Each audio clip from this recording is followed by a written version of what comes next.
ke Golgota segar bugar nggak, aku tanya sekarang. Yang tidak bercela, tapi unta nggak ada dipersembahkan. Iya, unta nggak ada, unta nggak pakai, unta dipakai ke kerajaan sorganya Yesus. Unta nggak ada di situ. Iya, unta nggak dipakai, unta itu dipakai untuk kendaraan sorga Yesus. Ya udah, papiku jangan terguncang, nggak usah ngambil kesempatan untuk ngomong. Udahlah Papipo, Papipo kok marah-marah sih. Unta nggak ada di situ. Santai Papipo. Nanti bagian dibabatnya ntar aman, nggak usah lah Papipo terguncang seperti itu gitu. Yang penting Papipo ngantri dulu di rumah sakit seperti biasanya, cuci darah dengan teratur supaya tetap bisa berdialog setiap harinya dan dijaga emosinya agar gula darah tidak naik. Ayo baca dulu. Ya silakan. Yang mana Bu Ani yang dibaca? Wahyu 1 ayat 5. Wahyu 1 sekarangnya kita ke Wahyu 1. Oke, sebentar. Kita ke Wahyu. Kita ke sini aja deh. Hanya ketemu intinya bahwa seluruh kejadian sampai Wahyu 1 nomor 5. Inilah wahyu Yesus Kristus yang dikaruniakan ilah kepadanya supaya ditunjukkannya kepada hamba-hambanya apa yang harus segera terjadi, dan oleh malaikat yang diutusnya ia telah menyatakannya kepada hambanya Yohanes. Oke. 5. Aku bilang Wahyu 1. Salah 5 ya, maaf. Dan dari Yesus Kristus saksi yang setia yang pertama bangkit dari antara orang-orang mati, yang berkuasa atas raja-raja bumi ini, bagi Dia mengasihi kita dan yang telah melepaskan kita dari dosa kita oleh darahnya. Ya inilah yang aku maksud, orang-orang Yunani tidak mengerti mengenai orang-orang Israel. Ya kan tadi saya sudah di awal sudah berbicara bahwa sesuai dengan firman Allah bahwa Yahudi Israel itu sudah tidak jadi umat pilihan lagi. Jadi mau ibadahnya, mau secara bangsanya itu sudah ditolak sejak mereka membunuh Yesus. Dan Yesus, kalau gitu ini berarti apa dong? Ini berarti Tuhannya pelitat-pelitut dong. Ya kamu yang ngomong pelintat-pelintut. Ya ini dibilang sampai selama-lamanya supaya kita melakukan segala perkataan hukum Torah ini. Ya emangnya perkataan Yesus juga tidak mengandung hukum Taurat? Ya udah, sekarang apakah Bu Ani ada sekop di WC? Kalau mengenai itu zaman dulu itu, saya juga tahu kok ayat itu. Ya udah. Nah gini, zaman dulu itu kalau buang hajat itu harus dipakai skop dulu, didalamkan begitu kan, karena memang peralatannya tidak canggih zaman sekarang. Kalau sekarang kan udah ada WC, langsung ke septic tank, gimana sih? Kalau septic tank berarti hukum Tuhan diganti septic tank sekarang. Lah, ya dulu kan belum ada barang canggih. Sekarang aja kita baca Alkitab bisa di tap. Ya kalau baca kan nggak ada perintahnya kayak gimana-gimana. Cuma khusus untuk misalnya buang hajat, itu mesti ada sekop. Orang Yahudi semua bawa sekop kok di WC-nya. Masa nggak bisa ke Kristenan? Nggak ada WC bang, karena nggak ada WC, belum modern bang. Bukan, orang Yahudi modern ada sekop di WC-nya. Ya Yahudi aja udah nggak diterima, ya terserah dia mau masih seperti itu, nggak usah diikutin. Yahudi itu udah ditolak sama. Ya udah, sekarang coba sekarang apa? Kenapa? Sekarang aku tanya kenapa orang-orang kekristenan, misalnya kita lihat di bilangan ya, bilangan 22. Bilangan 22. Kok bilangan ya? Apa ya? Ulangan kalau nggak salah. Searah ya. Jangan searah ya. Jadi Yahudi, Israel sudah ditolak. Ibadahnya pun ditolak. Mereka ditolak. Jadi jangan buat acuan lagi. Yang buat acuan itu enggak. Bukan, Israelnya kan ditolak. Hukum Torahnya kan tetap dipegang. Aku pengen tanya ke saksi Yehova sekarang. Sekop nggak ada. Apakah pemerkosa dinikahkan dengan yang diperkosanya dalam saksi Yehova? Perhatikan ulangan 22. Apabila seorang bertemu dengan seorang gadis yang masih perawan dan belum bertunangan, memaksa gadis itu tidur dengan dia dan keduanya kedapatan, maka haruslah laki-laki yang sudah tidur dengan gadis itu memberikan 50 sikal perak kepada ayah gadis itu, dan gadis itu haruslah menjadi istrinya. Ya, sekarang hukum Kristus, kembali hukum Kristus. Apabila kamu melihat lain jenis dan berhasrat hatinya, Anda sudah berzina dalam hati. Jadi tidak sampai merkosa, baru melihat dan berhasrat saja sudah dinikahkan. Nah, itu hukum Kristus sekarang yang dipakai, bukan hukum. Iya, sekarang dalam hukum Kristus diapain gitu? Ketika melihat lalu mengingini, diapain? Dinikahkan. Loh, belum sampai berhasrat aja tidak boleh. Iya, sekarang Bagaimana? ketika kejadian seperti itu, ini kan memperkosa juga tidak boleh harusnya, tapi di sini dikawinkan. Ya, itu kan hukum-hukum sebelum Yesus lahir. Dan sekarang kan yang dipakai hukum Kristus. Ingat, perhatikan Ulangan 29 harus dijalankan selama-lamanya. Selama-lamanya itu, ya emang boleh gitu merkosa. Dan di Loh. sini diperbolehkan, lihat, langsung dikawinkan. Lah kalau sekarang misalnya apakah ada murid Yesus yang berbuat seperti itu? Enggak ada. Nah, ketika ada hukum ini berlaku dong harusnya. Enggak ada. Karena Ketika- hukum tidak yang seperti itu tidak ada, murid Yesus tuh enggak ada. Karena hukumnya Kristus yang dipakai adalah bila berhasrat dalam hati saja sudah berzina. Nah, ketika terjadi kan banyak tuh kekristenan. Soalnya yang aku tahu ketika terjadi pemerkosaan malah dipenjara gitu, bukan dinikahkan. Kalau di kelompok kami menjadi murid Yesus yang sejati, yang sesungguhnya tidak ada perkosaan. Pacaran ciuman aja tidak Nah, boleh. ketika kok. terjadi pemerkosaan, kalau terjadi pemerkosaan dalam saksi Yehova mesti diapain? Apakah dinikahkan atau tidak? Tidak akan pernah ada. Jadi tidak akan pernah ada kasus itu. Kalau aku cari beritanya ketemu mau gimana? Ya itu udah bukan menjadi murid Yesus lagi, udah keluar. Kalau udah keluar udah bukan. Oh, lagi. berarti gitu ya. Jadi kalau misalnya di saksi Yehova ada kejadian saksi Yehova merkosa, itu jatuhnya langsung keluar dari Kristen gitu ya? Iya, memang dikeluarkan mereka, karena kalau yang menjadi murid Kristus yang sejati itu dilarang melakukan hal-hal amoral. Tadi Ya udah, kalau begitu kalian terputus Ada dengan sistem perjanjian pemecatan lama. di sana. Memang ada sistem pemecatan. Ya, gini. kalau begitu kalian sudah terputus dari perjanjian lama. Kalian ini agama baru yang hanya mengedepankan perjanjian baru. Ya Anda bukan pengamal Bible, makanya ngomong begitu. Loh, terus kenapa ini nggak dijalanin? Sekop nggak dijalanin? Menikahkan pemerkosa dengan korbannya nggak dijalanin? Loh, kok kan saya tadi udah bantah bahwa sekarang zaman modern ya pakai WC. Ya masa hukum Tuhan kalah sama zaman modern? Nah, itu kan perkataan kamu yang ngomong kayak gitu. Ya terus gimana jadinya? Ya, itu kamu tadi bilang apa? Bangsa Yahudi masih pakai sekop lah. Orang Yahudi aja peraturan-peraturannya dan kelakuannya semua ibadahnya udah nggak diperbolehkan. Nah, terus jadi Yahudi ngapain sekarang hidup? Yahudi, kalau Yahudi mau diterima lagi oleh Tuhan Allahnya, dia harus percaya isi Bible sepenuhnya dan percaya yang Yesus yang sudah mati dia bunuh itu sang Mesiasnya. Dan Ya posisinya begini sekarang, kalau ingin mengimani aturan perjanjian baru juga berbahasa Ibrani dong, original teksnya. Baru Yahudi mau mengimani. original teks itu, Alkitab itu bertuliskan bahasa Ibrani dan Yunani. Kan tadi di awal saya udah kasih tahu bahwa sudah diterjemahkan ke seluruh bahasa yang ada di dunia. Nah sekarang emang orang Yahudi, coba kita lihat, orang Yahudi memang sama seperti kekristenan gitu, tidak membawa original teksnya dalam kitab sucinya. Ibadah mereka sudah nggak diterima ya. Jadi sudah tidak dipeduliin lagi sama Tuhan Allahnya.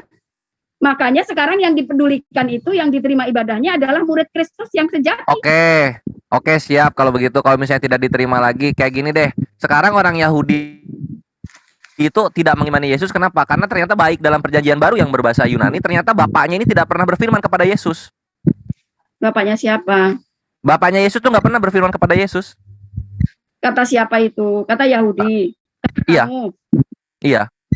Ya, tadi bukannya kita udah baca bahwa semua yang aku katakan, semua yang aku kerjakan, bukan dari diriku sendiri tapi dari Bapa. Ya Bapaknya Yesus itu ya Bapak Yahudi itu. Ya udah, itu kan Yesus yang ngomong, bukan bapaknya yang ngomong. Loh, ya semua perkataan Yesus dari Yahweh. Itu dia, itulah. Ini adalah alasan-alasan yang berikutnya kenapa Yahudi tidak mau mengimani kekristenan. Karena perjanjian baru bapaknya sendiri nggak pernah nongol berfirman kepada Yesus, nggak pernah dia. Loh, Anda kan memang bukan pengamal Bible, makanya Anda ngomong begitu. Ya udah, silakan ditunjukkan aja Bapak pernah berfirman mengenai Yesus begini dan begitu gitu, silakan. Itu tadi udah udah dibaca Ibrani 1 bahwa pada zaman dahulu itu kalau YHWH mau berurusan dengan manusia zaman dahulu nenek moyang kita melalui para nabi. Nah zaman Iya. akhir Nah itu kan melalui para nabi kan. Sekarang masa ke anaknya sendiri nggak pernah ngomong Bapak? kata siapa nggak pernah ngomong. Ya udah kapan? Coba di mana tertulis Bapak pernah ngomong berdialog dengan Yesus kapan? Waktu dia di beberapa kali terbuka langit dan bumi menyatakan bahwa aku yang kukasihi kepadanya kepadanya lah aku berkenan, dengarkanlah Nah itu dia. bapaknya ngomong ke penulis atau ngomong ke Yesus? Langsung langit terbuka gitu kok. Enggak, coba deh dilihat Musa ketika Bapak berfirman kepada Musa, itu terjadi dialog. Musa tuh tahu. Berfirmanlah Allah kepada Musa, kan gitu-gitu. Musa pun menjawab. Semua nabi tuh begitu. Nah sekarang Ya. mana Yesus? Ada nggak yang kayak begitu? Itu karena tadi ada yang mengatakan tergagap-gagap. Iya Bu Ani karena lagi agak batuk, masih minum obat batuk. Oh gitu, ya nggak apa-apa. Semoga cepat sehat Bu Ani. Karena ya udah minum obat, udah berobat, udah ke dokter. Biasanya aku ngomong ini sekarang bukan sekarang udah begitu mendingan karena ya. Sip. Anda kalau saya sedang bicara, Anda langsung putus. Lalu Anda tidak memperhatikan tanggapan saya. Anda itu Tadi kalau perhatiin kok tadi Bu Ani bilang yang soal Mesias, lalu kemudian Yahudi sudah tertolak, terus kemudian apa melalui zaman akhir jadi karena semua kok aku merhatiin kok semua perkataannya. Cuma ketika Bu Ani aku kasih sebuah sanggahan dan konteran, Bu Ani terdiam karena memang itulah kebenaran. kebenaran adalah bukan dari Anda. Kebenaran adalah ayat-ayat Bible dan bagaimana mengkajinya, dan tadi saya udah bilang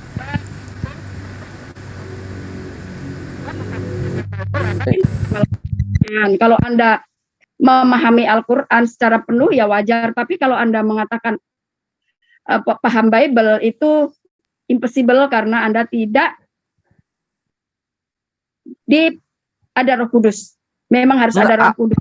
Enggak, aku gini dituntun Roh Kudus Bu Ani untuk memberitakan bagaimana sebenarnya keimanan dari Yahudi lalu kemudian kekristenan awal-awal sampai kepada Al-Quran. Ini aku Gini, kalau itu udah kenapa Pak Pipo? Kalau nanti dulu dong. Kalau saya lagi ngomong jangan diserang, jadi nggak dengar suara saya. Pipo yang motong. Lanjut. Kalau Anda percaya pada Bible, kalau Anda itu percaya sama Kristus, Anda itu penyembah Yahweh dan menjadi murid Yesus, karena Yesus kan memerintahkan segala bangsa untuk menjadi muridku, kata Yesus tadi yang ayat yang sudah kita baca. Bu Hani perhatikan Bu Hani. Kalau misalnya memang itu adalah nama Tuhan yang benar, nggak mungkin di semua terjemahan namanya berubah-ubah. Nggak ada berubah. Selamat datang di kebenaran. YHWH. Dan YHWH itu nama. Tadi udah dibaca ya di Bu Ani, Yesaya. sekali lagi aku bilang, kalau memang itu benar nama Tuhan, nggak mungkin di semua terjemahan berubah namanya. Itu kan kata Anda. Ya silahkan dicek aja coba. Keluaran 6 nomor 3, Yesaya 40 nomor 8. Kita sudah cek dan kita sudah tahu bahwa ini kebenaran, bahwa yang menciptakan Adam itu adalah Tuhan yang bernama YHWH. Bu Ani nemu nama YHWH ini di mana? Loh, kita udah pelajari semua agama kok. Aku udah pelajari semua. Nggak mungkin nama Tuhan berubah ketika nyampe ke bahasa lain. Nggak mungkin. Nggak berubah, nggak pernah berubah. Berubah. Jadi coba sekarang yang di Indonesia aja. Jadi Tuhan kok itu. Di Jerman jadi God. Di Inggris jadi God. Berubah-ubah itu. Dengar dulu penjelasanku. God. Coba silakan jelasin. Ya. God, Tuhan, Tuan, Gusti, Sang Yang Widi, Hasem, Elohim, El Shaddai, ya, Allah, itu adalah gelar, itu adalah sebutan, itu adalah pangkat, tapi YHWH adalah nama. Sang pencipta langit dan bumi ini punya nama, yaitu YHWH. Ya udah, mana deh dalilnya deh. YHWH siapa? Allah Israel yang menciptakan Adam, menciptakan langit dan bumi. Jadi mengapa tadi di awal saya bilang sudah tepat saya menyembah YHWH? Karena YHWH itu sang pencipta langit dan bumi yang menciptakan Adam. Tadi Anda juga sudah membaca ayatnya bahwa YHWH lah yang memberi nafas kepada setiap makhluk. Wajar dong saya menyembah Allah. Iya, kalau misalnya Allah Israel, maka setiap makhluk manusia itu ya manusia Israel kok. Oh, makhluk Semua yang di luar Israel itu ya binatang. bahasa Indonesia. Yang namanya makhluk itu semut juga makhluk, semua ciptaan. Iya, yang ada di Israel saja. Karena Allah Israel. Enggak, satu Allah satu, Tuhan satu untuk semua ya, YHWH itu untuk semua. Enggak ada Tuhan satu untuk semua tertulis. Ada Esa itu kan satu. Iya satu, tapi kan Allah Israel, bukan Allah semesta alam, bukan. Ya itu kan. Sebentar ya. Setengah menit aku tinggal sebentar ya, ada tamu ya. Ya silakan Bu. Jadi itulah ya ikhwani fisabilillah mengenai apa? Memang kesusahan kalau misalnya udah kita bahas dalil per dalil gitu, karena akan banyak sekali yang terpatahkan dari vitalitas keimanan kekristenan, karena semuanya datang dari mana? Keimanan kekristenan itu Gimana baik Kores saksi itu Yehova untamu datangnya itu dari gimana itu apa? untamu itu Tafsiran yang ada. Unta Udahlah itu Pipo, macam mana itu? unta gua nggak akan bisa dikalahkan oleh Roh Kudus lu. Tahu nggak lu? Roh Kudus Udah Pipo diam dulu, Pipo diam dulu. Udah kau minum kencing apa belum? Wah, betul nih. Onta gua ini kencingnya bisa dijual. Roh Kudus bisa nggak Udah dijual kau minum kencingnya? Kan nggak belum? bisa. Menang udah. Menang Udah kau onta minum gua. belum? Ya. Udah kau minum? Lo kok marah? Enggak lah. Kan tanya udah kau minum belum? Jangan marah kalau gitu. Coba sekarang gue buktiin. Ya, Kak. Ya enggak? Lu kan kemarin udah menghujat Roh Kudus. Katanya Roh nih. Kudus kalau jadi onta minumnya bisa dikencing. Bisa dikencing. Kencingnya bisa diminum. Ini yang masih apa sih? Ya silakan Bu Ani. Farel ya. Iya lanjut. Ya, hati-hati menghujat Roh Kudus, tidak ada diampuni di hidup yang sekarang maupun di hidup yang akan datang. Karena Roh Kudus itu adalah rohnya YHWH. Hanya Nah itu milik dia, kasih tahu Pak Pipo. Pak Pipo kemarin bilang gini Bu Ani, itu Roh Kudus kalau misalnya dia berubah menjadi onta, kencingnya bisa diminum. yaitu menghujat Roh Kudus. Mau udah nggak selamat dia, Ya semoga diampuni. nggak Semoga bisa dimaafkan. dong, Ya kalau dia bertobat, ya nggak bisa, nggak bisa. Mau bertobat kami menghujat Roh Kudus dosanya tidak diampuni. di Titik. bahasa sekarang. Udah kau minum kencing belum? Bukan cuma kencing, rohnya juga gua telan bre. Ini mau argumen sehat apa enggak sih? Jadi main kata-kataan. Nggak, Pipo soalnya Pipo duluan Bu Ani. Islam kan gitu. Kita nggak diajarkan tampar pipi kiri pipi kanan. Barang siapa ada yang memerangi kita ya kita perangi balik gitu. Oke kita lanjut Bu Ani. Soal apa tadi? Soal ini ya. Soal apa yang terakhir tadi tuh? Soal Yesus menjadi murid Yesus. Mengapa Ani menyembah Yahweh dan menjadi murid Yesus? Karena Oh iya tadi yang soal Allah Israel gitu kan, tadi Bu Ani bilang soal apa begini dan begitu. Ya itu kan mentoknya ya cuma seputaran Israel aja. Di luar Israel itu ya binatang jatuhnya karena tidak dianggap manusia. itu menurut Anda ya, bukan menurut Bu Ani ya. Terus apa dong? Kenapa cuma dibilang kenapa cuma Allah Israel kan gitu jatuhnya? Ya kan dari awal kan udah saya jelaskan bahwa mereka sudah punya Allah masing-masing, Allah-Allah palsu. Tetapi kalau mau menyembah YHWH itu dipersilahkan, dinamakan proselit. Jadi Iya itu jatuhnya kan mubah jadinya. Kalau dalam Islam itu mubah tuh boleh, dijalankan bagus, nggak dijalankan nggak apa-apa. ini termasuk Bu Ani itu, karena Bu Ani bukan bangsa Israel tapi menjadi penyembah YHWH dan menjadi murid Yesus, itu dinamakan proselit. Aku ini proselit. Gitu ya. Bu Ani Jadi, proselit. Manapun, dari bangsa manapun, ingat nggak waktu pas Yesus Dari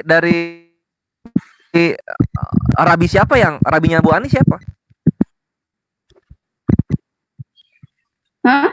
Rabiku? Iya. Yesus. Yesus lah. Oke, kapan kapan Yesus menasbihkan Bu Ani menjadi proselit? Setelah aku percaya dia lah, pelajari tentang Kapan Yesus dia, ngomong ke Bu Ani begitu? yaitu dari kata-kata Yesus yang setelah diberi kuasa, lalu Yesus perintahkan jadikanlah semua bangsa muridku, ya semua bangsa, segala bangsa, ya bangsa Indonesia termasuk aku lah jadi murid Yesus. Kapan murid Yesus ini mengajarkan kesaksi Yehovaan? Bagaimana? Memang Bu Ani saksi Yehova kah? Enggak, gini.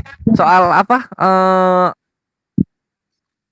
Kan Bu Ani proselit katanya. Nah, kalau proselit itu ada misalnya Brit Mila, ada mikvehnya, lalu kemudian ada penasbihannya, dicek juga gitu si keuangannya oleh Yahudi ini, karena takutnya ketika Syabot ini melanggar perintah Syabot. Melanggar perintah Syabot kan ini sangat berat gitu ininya. Apa dosanya? Anda kembali lagi membicarakan Yahudi. Saya sudah kasih tahu bahwa nanti di rumah saya kasih PR, bacalah di Matius 21 ayat 33 sampai 46. Itu adalah kata-kata Yesus memberitahukan kepada pembacanya bahwa Yahudi sudah ditolak. Matius Dia berapa? buat sendiri. Matius 21 ayat 33 sampai ayat 46. Matius 21:33. Di rumah aja, lain kali kalau ketemu baru dijawab sama saya. Itu adalah perumpamaan Yesus, perkataan Yesus bahwa Israel itu sudah ditolak. Jadi jangan ngomongin Yahudi dan Israel lagi kalau sudah menjadi murid Kristus. Ya, elah, aku kalau misalnya Matius kayak gitu dong perumpamaan, aku langsung pakai yang perkataan tegasnya dari Yesus nih. Dibaca aja Yohanes 4:22 sampai 25, Bu Ani.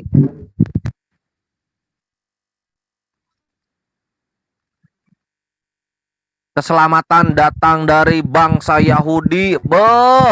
Puja-puja Yahudi. Yesus saja memuji Yahudi. Bu Ani lagi malah membantah Yahudi.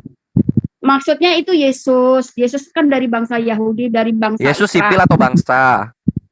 Yesus itu Yesus itu Yahudi, Yesus itu Israel, kan dilihat. Iya, Yesus itu sipil atau bangsa? Apa sih sipil? Bangsa itu jamak, bangsa itu keseluruhan, satu bangsa, bukan satu individu. Intinya Yesus adalah Yahudi. Intinya lagi. Siap. Dia berarti, iya dong, Yusuf sama Maria kan Yahudi, ya kan? Iya, cuma kan itu tidak mewakili bangsa Yahudi. Yang namanya mewakili bangsa Yahudi itu berarti orang yang mempunyai otoritas. Misalnya siapa? Sanhedrin, atau enggak ketua sukunya, atau enggak rajanya. Kalau sekarang ya presidennya, berarti itu yang mewakili bangsa Yahudi. Yesus siapa, Bu Ani? Tetapi kan Yesus ini soal keilahian, bukan soal jasmani. Nah, sekarang soal keilahian juga, semua yang diurapi Roh Kudus itu raja-raja biasanya. Ini contoh misalnya Daud, bahkan Kores ini nama yang aku pakai itu Yesaya 45 nomor 1 diurapi oleh Tuhan. Iya, diurapi. Jadi otoritasnya mesti tinggi, raja gitu, kelihatan konkret kerajaannya. Ya, tapi Yesus kan memang dinubuatkan bukan untuk raja di bumi, gimana sih? Dari tadi kok diputer. Ya udah, sekarang kalau misalnya Yesus bukan raja di bumi, oke, silahkan gitu kan. Cuma kan ini udah 2000 tahun. Bahkan Yesus pun nubuatnya gagal di Matius 16 nomor 28 kalau akan datang gitu. Semua angkatan ini tidak akan mati karena akan melihat anak turun dengan kerajaan sorga. 2000 tahun gak kejadian. Ini bukan raja kalau kayak gini. Yesus itu sekarang udah berdiri sebagai raja di kerajaan surga. Coba lihat. Coba Wahyu 20 dong dibaca. Jangan angkatannya ada yang udah ngeliat belum angkatannya? Jangan asumsi kalau mau bicara sama Bu Ani. Ini kita lihat nih sini. Aku akan buka share screen lagi sekarang. Nah, kita akan buka share screennya. Sekarang kita ke Matius 16 dulu ya. Matius 16 28.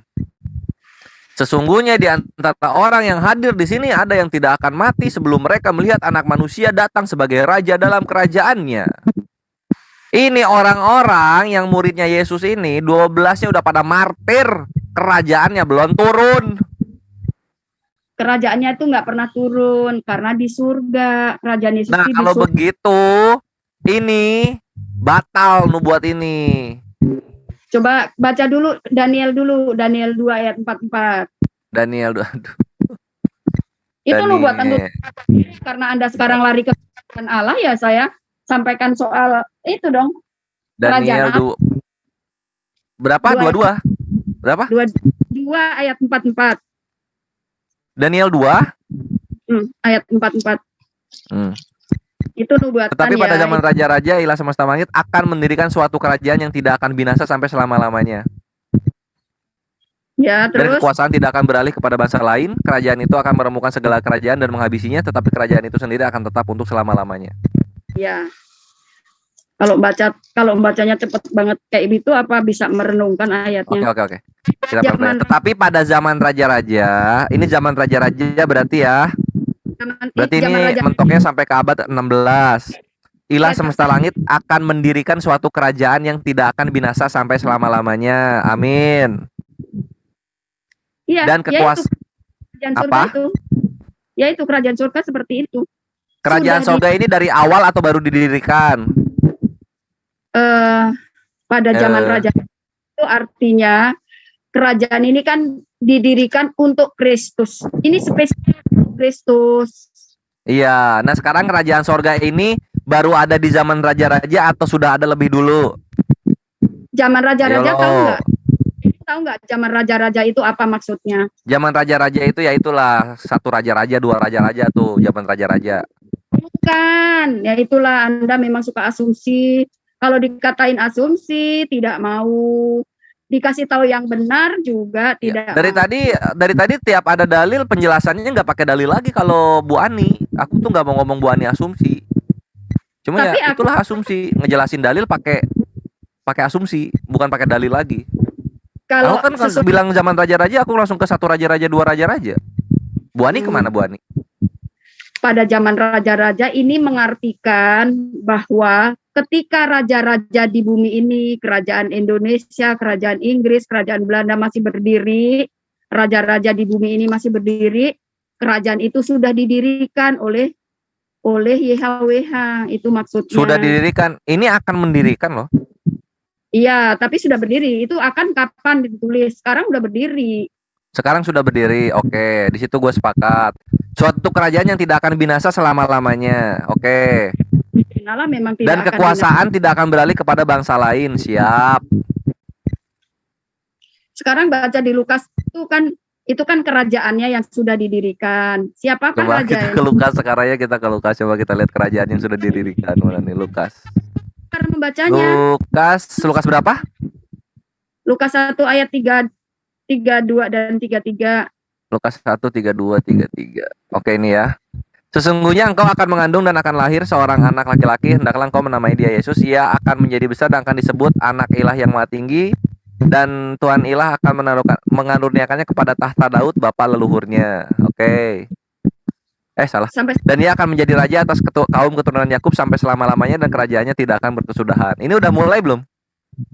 Nah itu dia, itu kan Yesus baru lahir, tetapi kan memang dinubuatkan bahwa Yesus akan jadi raja. Banyak Muslim yang mengatakan Yesus selama di bumi nggak jadi raja.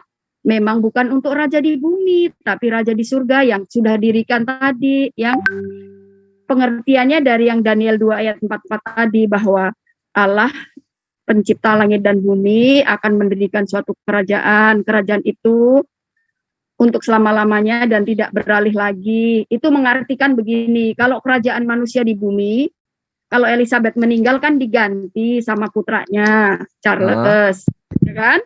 Nanti kalau Charles lagi diganti lagi putranya. Tapi kalau ini kerajaan ini untuk selama-lamanya. Nah, yang dipilih udah mulai. Ini kerajaannya udah mulai.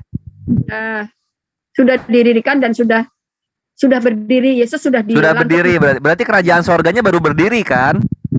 Coba baca dulu di Daniel 7:14. Gimana sih? Kerajaan sorganya baru berdiri, itu aja diimani dulu. Kerajaan untuk Yesus, untuk Yesus, khusus untuk Yesus. Nah, sekarang kerajaan sorga sama kerajaan Yesus sama atau beda?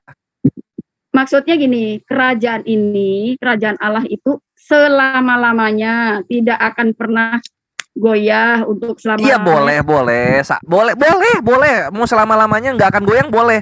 didirikannya ini kapan? Dari awal atau dari zaman raja-raja? Bu Ani sendiri yang bawa dalilnya kok.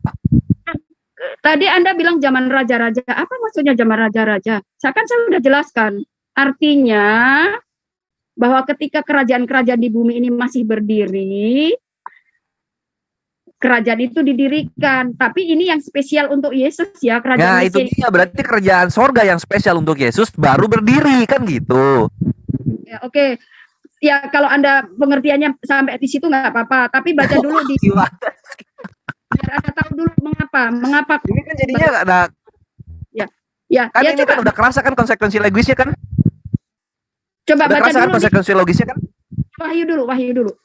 Makanya ini itu sebenarnya perhatikan ini ya ini pada zaman semesta langit kerajaan yang tidak akan binasa. Maksudnya apa? Maksudnya ini adalah kerajaan yang hukumnya tetap ada sampai sekarang.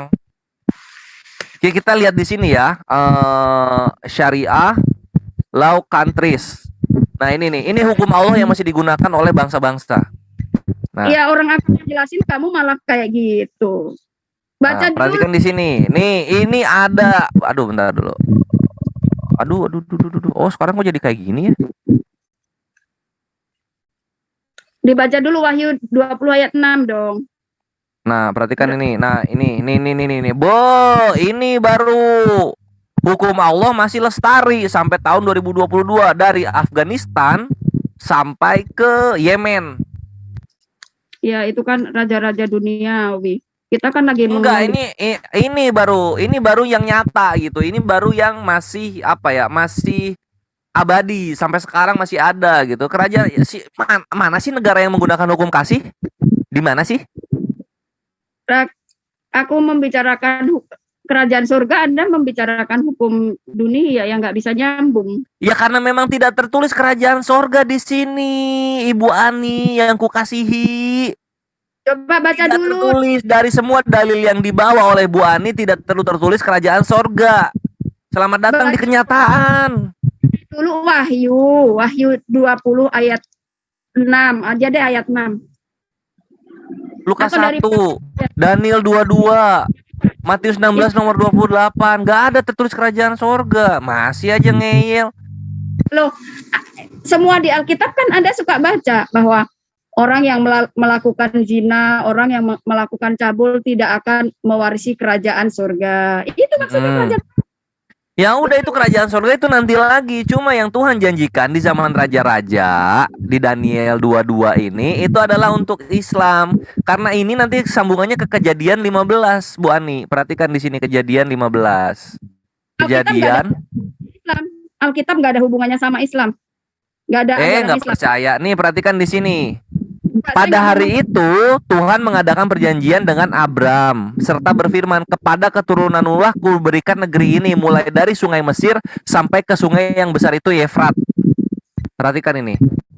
Nah, Ya, mana Anda sih? Wahyu sih. Ada curang. Nil River, Dia tidak Efrat mau River. Ini perhatikan dulu mapnya dong. Kita lihat dulu. Kita supaya belajar bersama di sini supaya tidak membantai melulu kebenaran yang ada. Nah, ini kita ke gambar ya. Bu Ani kelihatan ya? Bicaranya searah. Ini dilihat dulu, kita lihat dulu kan dari tadi Bu Ani terus. Ini Bu Ani kelihatan ya? Nih kita buka di sini. Mana nih? Nah ini kelihatan ya. Nah ini kita buka. Menunjukin apa sama saya? Ini perhatikan Daniel 22 mengenai kerajaan yang akan digenapi itu oleh siapa? Nah, ini kita buka di sini. Itu sambungannya ke Kejadian 15 nomor 18. Penjelasan Anda sudah menanggapi dengan yang lain. Loh, dari tadi Bu Ani bawa dalil loh, mencolok-mencolok, aku biasa aja kok. Loh, sekarang aku kan belum selesai mengenai kerajaan. Sekarang Ya ini. aku Coba kerajaan mau ya udah dilanjut dulu Bu Ani deh, sok coba nanti habis itu aku ya. Berapa mau kemana ke Wahyu? Wahyu berapa? belum. Sekarang masih ke Daniel dulu. Oh oke, ke Daniel. Oke. Daniel. Ayat 13 dan 14. Daniel berapa? Daniel 7. Daniel 7. Oke. Terus? 13 dan 14. Oke, aku terus melihat dalam penglihatan malam tampak datang tampak datang dengan awan-awan dari langit seorang seperti anak manusia. Datanglah ia kepada yang lanjut usianya itu, dan ia dibawa ke hadapannya. Lalu diberikan kepadanya kekuasaan dan kemuliaan dan kekuasaan sebagai raja. Maka orang-orang dari segala bangsa, suku bangsa dan bahasa mengabdi kepadanya. Kekuasaannya ialah kekuasaan yang kekal, yang tidak akan lenyap, dan kerajaannya ialah kerajaan yang tidak akan musnah. Daniel 2 ayat 44 tadi, kerajaan itu adalah Yesus rajanya. Yesus sudah dilantik sebagai raja. Inilah pelantikan Yesus. Yesus dihadapan ke yang lanjut usianya itu adalah YHWH. Lalu dia diberi kuasa, itu pelantikannya Yesus. Itu nubuatan. Jadi Daniel 2 ayat 44 itu adalah kerajaan surga yang Yesus adalah rajanya. Ini pelantikannya. Sekarang kita baca di Wahyu 20. Oke ya, ini aku simpan dulu dalilnya. Kita sekarang ke Wahyu. Oke. Wahyu 20. Berapa? Pasal 20 Nomor? ayat 4 sampai 6. Nomor Harus 4 dibaca sampai semua 6. biar Lalu aku melihat tahta-tahta dan orang yang duduk di atasnya.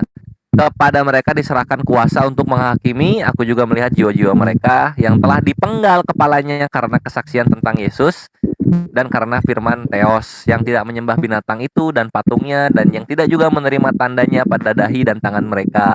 Dan mereka hidup kembali dan memerintah sebagai raja bersama-sama dengan Kristus untuk masa 1000 tahun. Ya, terus 5. Oh, lanjut ya. Tetapi orang-orang mati yang lain tidak bangkit sebelum berakhir masa yang 1000 tahun itu. Inilah kebangkitan pertama. Berbahagialah dan kuduslah ia yang mendapat bagian dalam kebangkitan pertama itu. Kematian yang kedua tidak berkuasa lagi atas mereka, tetapi mereka akan menjadi imam-imam ilah dan Kristus, dan mereka akan memerintah sebagai raja bersama-sama dengan dia 1000 tahun lamanya. Terus? Ya, jadi kalau Muslim biasanya nggak mendetail sampai situ untuk pengetahuannya. Jadi kerajaan Yesus yang sudah didirikan itu spesial untuk Yesus selama 1000 tahun. Hanya 1000 tahun. Selama 1000 tahun itu untuk menyempurnakan manusia. Ya. Kenapa harus disempurnakan? Karena karena dosa Adam, maka keturunan Adam ini punya dosa dan akhirnya mengalami kematian. Tetapi pengorbanan Yesus, nyawanya Yesus diserahkan, akhirnya Yesus mati dan tercurah darahnya, itu untuk mengembalikan yang dihilangkan oleh Adam, yaitu kematian dan dosa. Selama 1000 tahun, setelah 1000 tahun itu manusia sempurna, maka semua dikembalikan kepada YHWH. Ayatnya di 1 Korintus 15 ayat 24. Coba baca. Sebentar dulu, ini yang Wahyu 20 ini 1000 tahunnya mulai kapan ini? Kan tadi saya udah bilang berdiri. Sekarang udah berumur. Sekarang kerajaan Yesus setelah tadi ya. Tadi kan kita sudah membaca di Daniel 7 ayat 13-14 bahwa itu adalah nubuatan ketika Yesus. Ayo loh, di sini kontradiksi loh. Nih perhatikan di sini. Nih, ini orang-orang mati yang lain tidak bangkit sebelum berakhir masa 1000 tahun.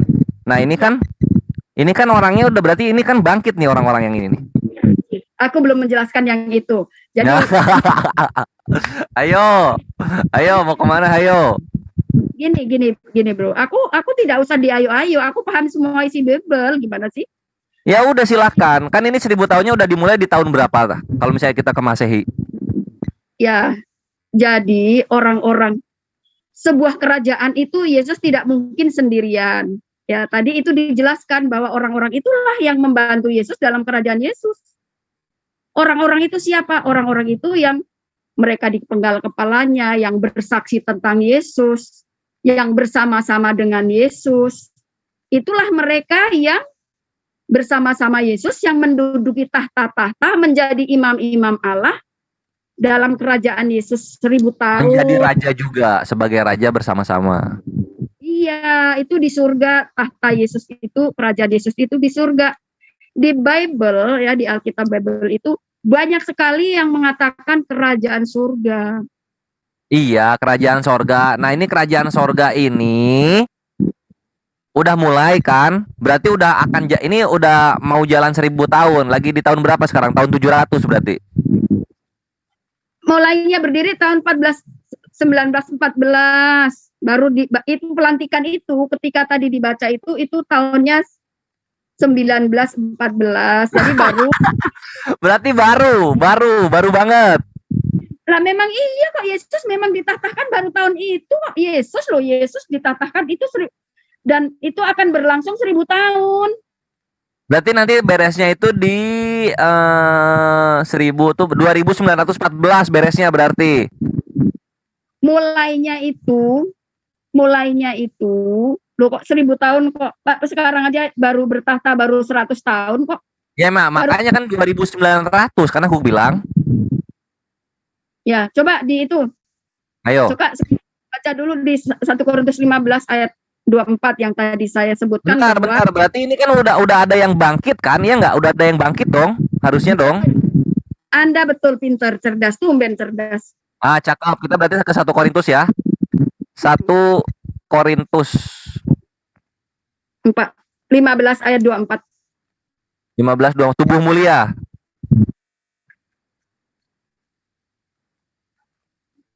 Ini. Ya.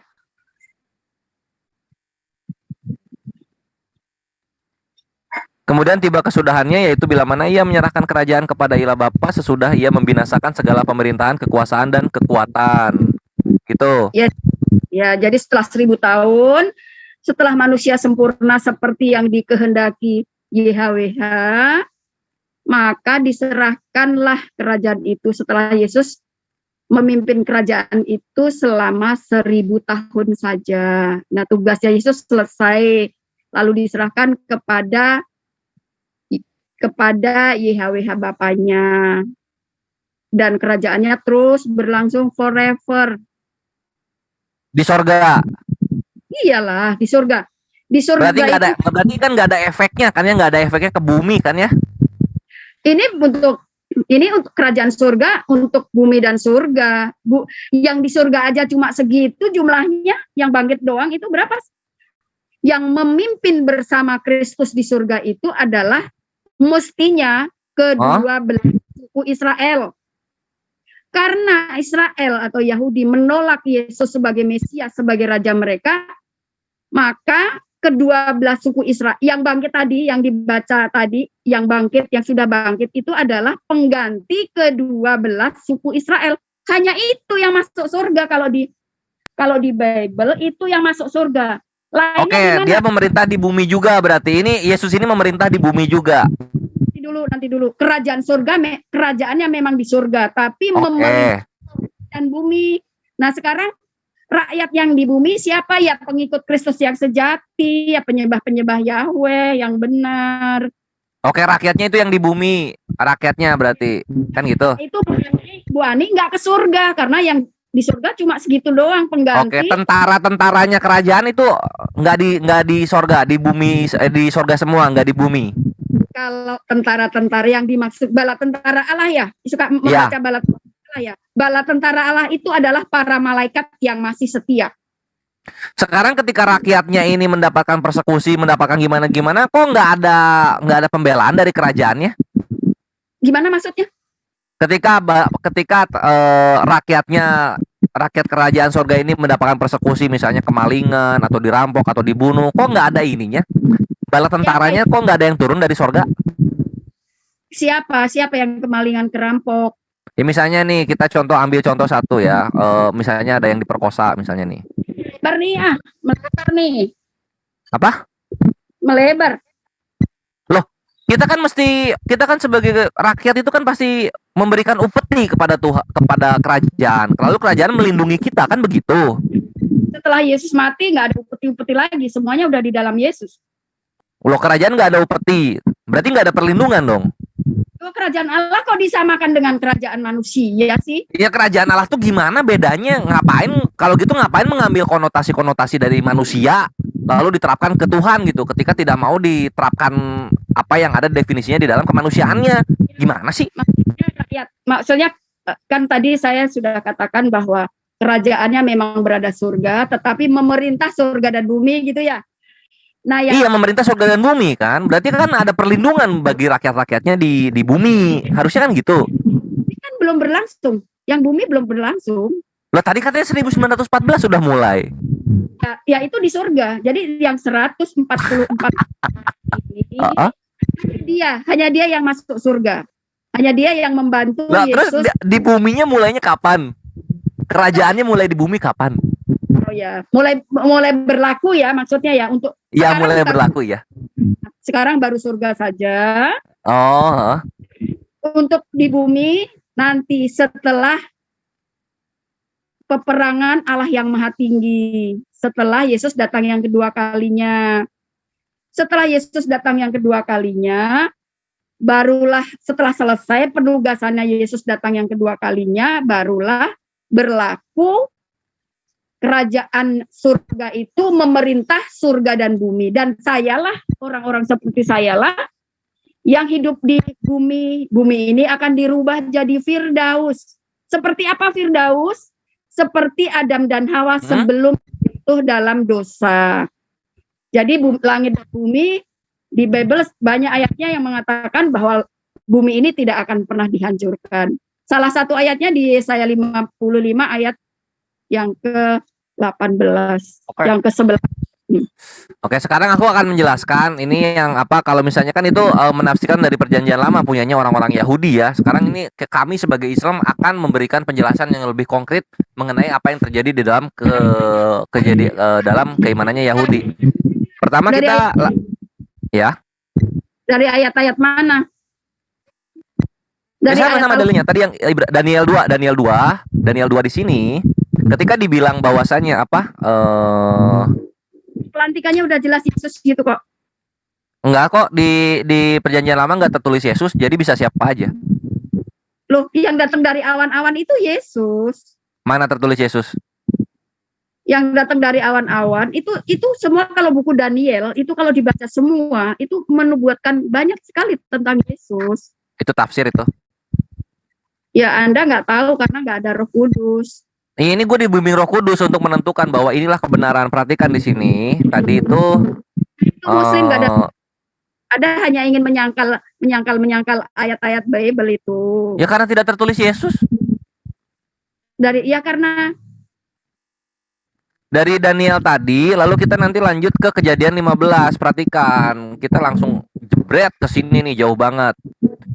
Nah, ke sini. Nah, Kejadian 15:18, Tuhan itu berfirman akan mengadakan perjanjian dengan Abraham serta berfirman, kepada keturunanmu lah akan kuberikan negeri ini. Mulai dari sungai Mesir sampai ke sungai besar itu Yefrat.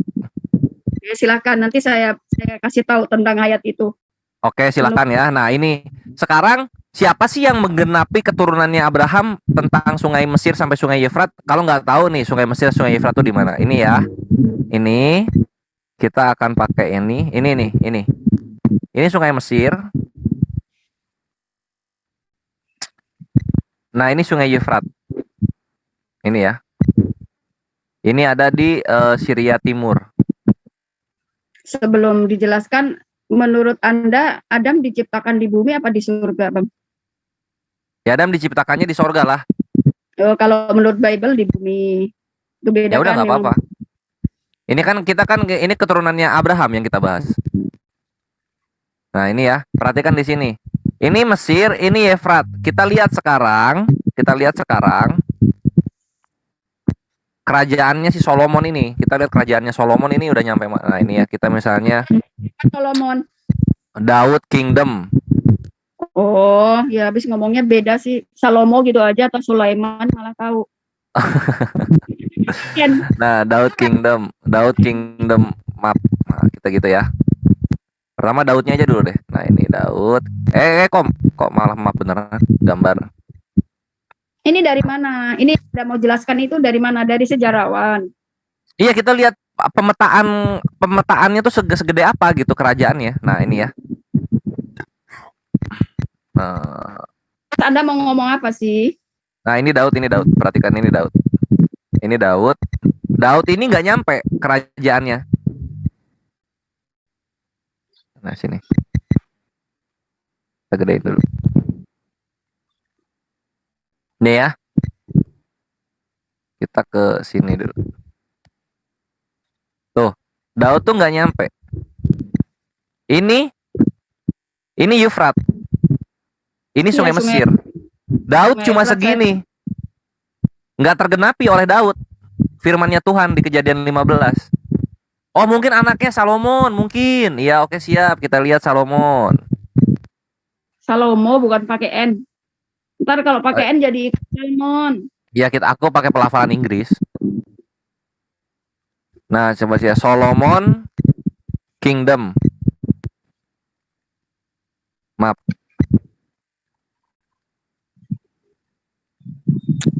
Nah, kita ke sini, kita ke sini.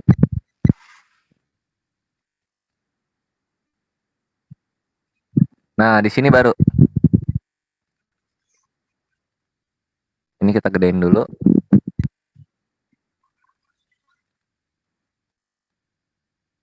Nah, ini Israel Golden Age katanya.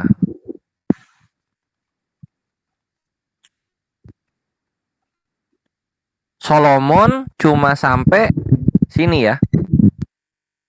Dia lebih gede dikit, tapi tetap nggak nyampe ke Mesir. Efratnya cuma segini. Ini Anda mau ngomong apa sih? Mau menyampaikan apa? Iya, nanti ini yang soal kerajaan yang dari Tuhan yang akan selalu abadi dan tidak berkesudahan. Ya, itu Lihat. kan disuruh. Ini Yahudi nggak nyampe. Bahkan zaman Yesus nggak ada kerajaan konkretnya ya, seperti yang diakui bersama. Yesus adanya di sorga sono. Sorga nggak ada tuh, Sungai Yufrat sama Sungai Mesir tuh nggak ada. Lanjut sekarang. Nah, coba deh kita lihat ke sepupunya Daud Salomon, yaitu bangsa Ismailit. Nah, sekarang kita Islamic Empire map. Sebelum Anda jelaskan, mau saya jelaskan dulu ayat yang tadi, boleh nggak?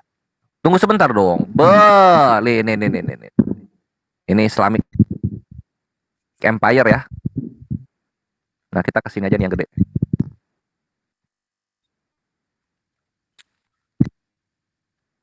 Ini kita buka.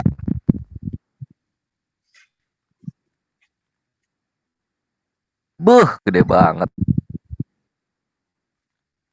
Tuh. Ini Sungai Yufrat. Dar. Ini Sungai Mesir. Dar. Selamat datang di kebenaran yang menggenapi Kejadian 15 dan kerajaan yang tidak berkesudahan itu Islam.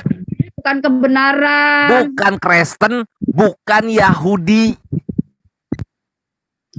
Karena Anda mau bicara masalah Al-Quran kan. Kalau saya kan menjelaskan isi. Bukan ini bukan soal Al-Quran. Ini menjelaskan kerajaan yang dinubuatkan oleh Tuhan.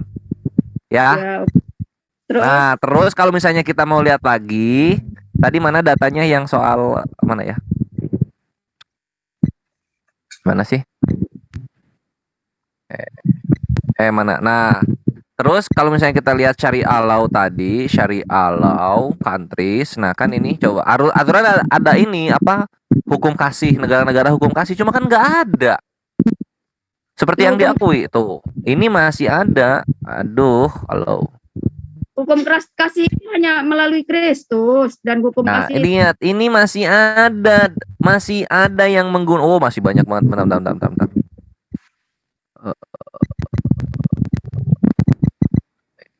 Tuh lihat. Iya, maksudnya apa sih? Lihat ini hukum Allah nih, diterapin di mana saja. Tidak berkesudahan, ini baru yang benar. Kita nggak pakai sorga-sorgaan, kita mainnya bukti konkret, Bu Ani.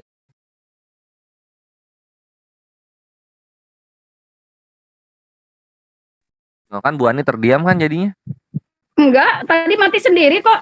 Oh, saya nggak merasa yaudah, terdiam. Anda jangan nuduh-nuduh begitu. Ya memang Udah Bu diam Ani tadi. istirahat dulu. Udah dari tadi ngomong nih Bu Ani istirahat dulu. Nggak sopan perempuan bicara depan jemaat itu, nggak sopan kata Paulus.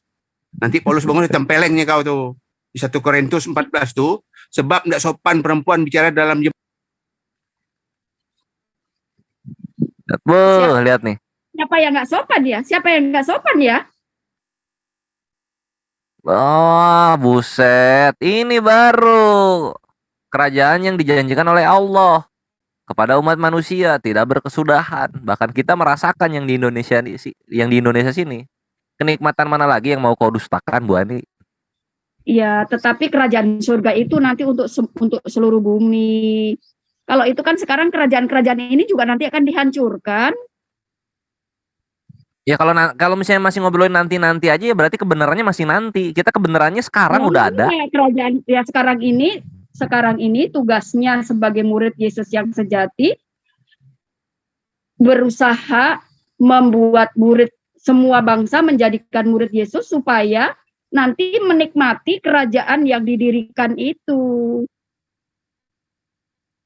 Ya udah, Bu Ani, Yesus mengajarkan begini.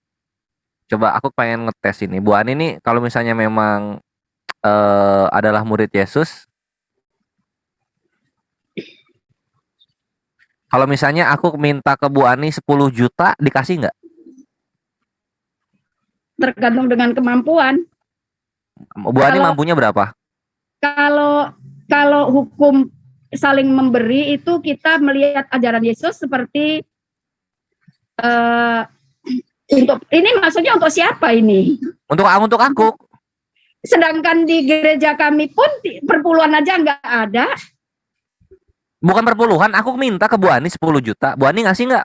Kok banyak bertele-tele? Ini jangan terus mendeteksi seperti itu. Kita sedang berbicara mengenai kebenaran-kebenaran ayat-ayat Bible. Kita ngomongin ajaran Yesus. Iya, kita ngomongin ajaran Yesus. Sekarang lihat dengan cara Bu Ani mengelak ke sana ke sini, tidak mau langsung memberi, itu udah membantah bahwa Bu Ani ini adalah muridnya Yesus. Karena dalam Matius 7 nomor 7, mintalah maka akan diberikan kepadamu, carilah maka kamu akan mendapatkan, ketoklah maka pintu akan dibukakan bagimu. Inilah kenapa orang-orang yang perpuluhan itu berani datang ke rumah terus ketok pintu. Karena berangkatnya dari sini. Sekarang aku gunakan ini kepada Bu Ani. Bu Ani ujung-ujungnya ngeles kan? Bu Ani ujung-ujungnya ngelak. Murid dari mana Bu Ani ini? Dulu. Karena Anda kan Muslim, Anda juga tidak bisa menerapkan ayat ini.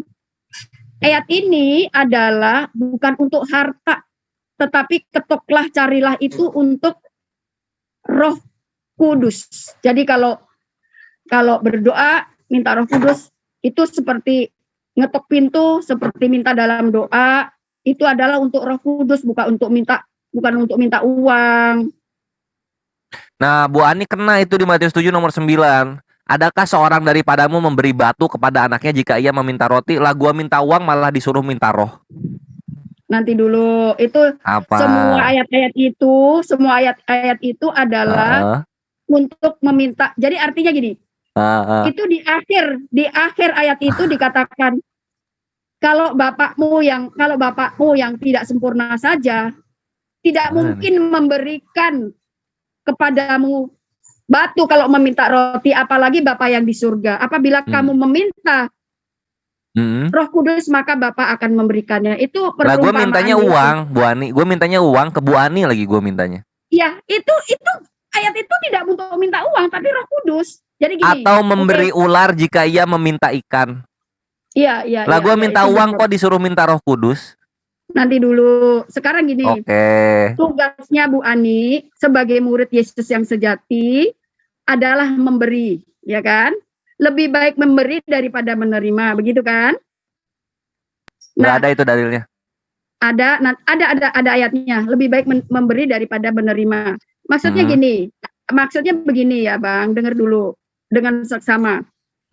Kalau saya ajak belajar Bible sehingga menjadi murid Kristus dan dibaptis, Anda mendapatkan kehidupan abadi selama-lamanya di Firdaus, atau lebih baik saya kasih uang 1.000, 10.000 atau 10 juta. Pilih mana? Orang semua 10 juta. Tapi binasa. Ayo. 10 juta. Enggak. Kami ini tugasnya untuk menyelamatkan orang-orang supaya jadi murid Yesus. Itu maksudnya Yesus itu begitu, bukan ngasih uang 10 juta, 5 juta. Yesus mengajarkan tentang orang yang meminta, bukan orang yang mengajak. Ini aku posisinya meminta. Ya terserah Anda mau ngomong begitu tuh asumsi. Ayat itu mengartikan bahwa Ini Roh meminta kok. Yang ngomong mengajak Minta itu Roh yang Kudus. asumsi. Minta Roh Kudus. Mana Roh Kudus, nggak ada di sini. Ini spasi langsung Ada. menerima. Minta Roh Kudus. Kalau Bapa akan memberikan Roh Kudus itu artinya begitu. Itu arti kamu mau bicara sama pendeta, mau bicara sama siapapun, kalau ayat itu pasti itu adalah permintaan Roh Kudus, bukan permintaan uang. Kalau permintaan Inilah uang, kekristenan gitu. Jadi ketika apa yang tertulis itu akan ditafsir lagi seakan-akan Yesus dan tokoh-tokoh perjanjian baru mereka ini labil dan tidak dewasa dalam memilih kata-kata untuk disampaikan Itu kan supaya dimengerti kamu. semua orang yang membaca. itu kan kata kamu. Iya, karena di sini dibilang meminta kok bukan mengajak. Meminta ya apa aja. Itulah Ya, kenapa ya kan langsung sama Yesus itu langsung dikasihkan analogi. Adakah seseorang daripadamu yang memberi batu kepada anaknya jika ia meminta roti, atau memberi ular jika ia meminta ikan? Lah gua minta Ya, uang, dikasihnya roh. di bawah itu ayatnya itu harus dibaca semua. Itu mengartikan bahwa seandainya manusia, sebagai Bapak, manusia itu tidak sempurna aja bisa memberikan roti, bisa memberikan, nggak mungkin anaknya minta, ya, nggak mungkin anaknya meminta roti diberikan ular. Apalagi Bapamu yang di surga. Kalau kamu minta Roh Kudus, maka Bapa itu akan memberikannya. Ayat-ayat yang kamu baca itu adalah untuk Roh Kudus, bukan untuk minta uang. Sedangkan Ya udah, berarti ini harusnya ditulisnya meminta Roh Kudus. Ini juga meminta Roh Kudus. Ya itu kan perumpamaan. Jangan ikan, jangan roti. Itu perumpamaan, Bre. Itu perumpamaan. Gimana perumpamaannya? Di mana tertulis perumpamaannya di mana? Perumpamaan Dimana, itu dimana? perumpamaan. Itu semua perumpamaan. Oh ya udah, kalau begitu, ini juga perumpamaan. Bukan setiap orang yang berseru kepadaku Tuhan itu perumpamaan. Nah, itu saya jelaskan ya ayat itu ya. Itu artinya begini. Loh, kamu kan bukan Kristen, maka kamu nggak ada Roh Kudus. Ya Jadi udah. nggak bisa. Anda nggak bisa menjelaskan ayat-ayat Bible. Oke.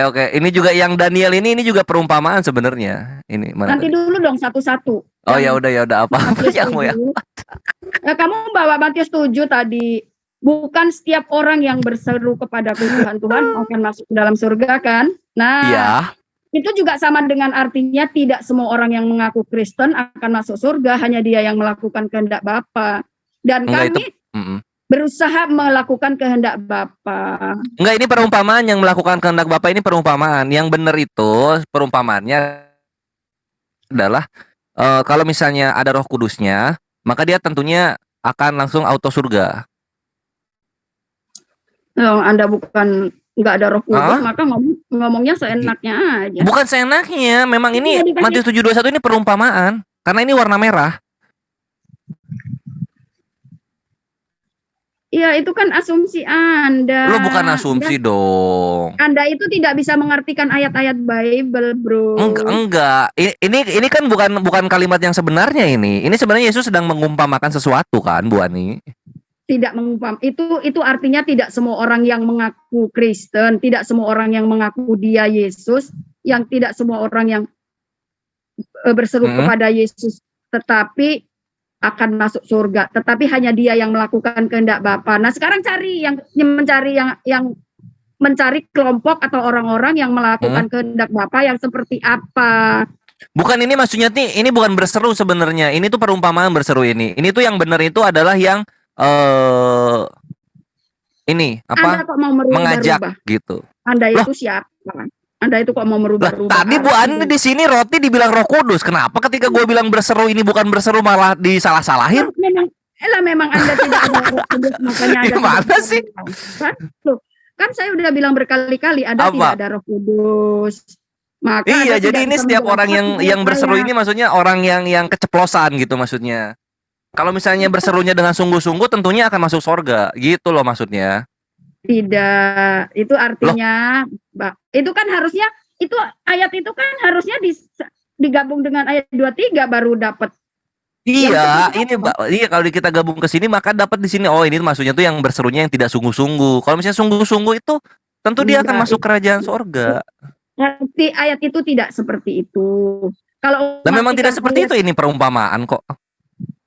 itu kalau harus dibaca sampai ayat 23. Saya mau Iya. jelaskan ya. Saya mau Boleh, jelaskan sekarang. silakan. Itu kan pengajaran sesat. Jadi yang tidak melakukan kehendak Bapa di surga berarti sesat. Oh, bukan. judulnya- Ini orang yang tidak serius dalam memanggil Yesus Tuhan. Itu kata Bukan. kamu, bukan kata ayatnya.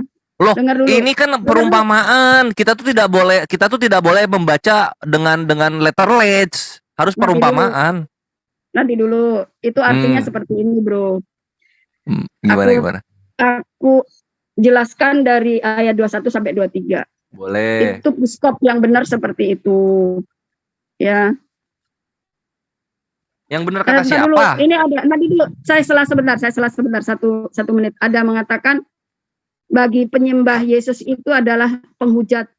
Maaf ya, saudara, siapa itu ya tadi yang ngomong gitu. Saya penyembah Tuhan Allahnya Yesus, yaitu Allah Israel, YHWH. Jadi kata-kata itu jangan ditujukan kepadaku, karena aku tidak menyembah Yesus. Iya, untuk Ivan Villa yang baru bergabung, Bu Ani ini dia orang Israel, ada keturunan Israelnya ya.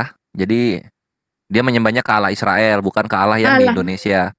Alah, ngomongnya juga ngaco aja. Ini Dani sebenarnya- Tadi katanya nyembah Allah Israel. Ada keturunan Israel dong berarti.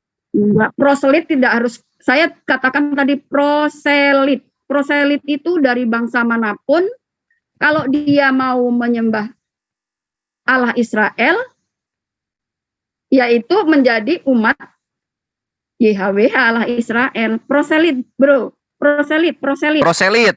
Iya, ya jadi Bu Ani ini proselit ya. Jadi dia menyembahnya ke Allah Israel saja. Dia tidak menyembah ke Allah Indonesia atau Allah-Allah yang lain. Karena Allah Israel itu satu untuk semua, dia sang pencipta Ya langit dan bumi, semua pencipta Allah-Allah dunia. wilayah yang lain juga ngomongnya begitu kok. Satu Ya untuk semua. terserah, pokoknya aku percaya bahwa dia adalah, bahwa yang aku sembah itu adalah YHWH.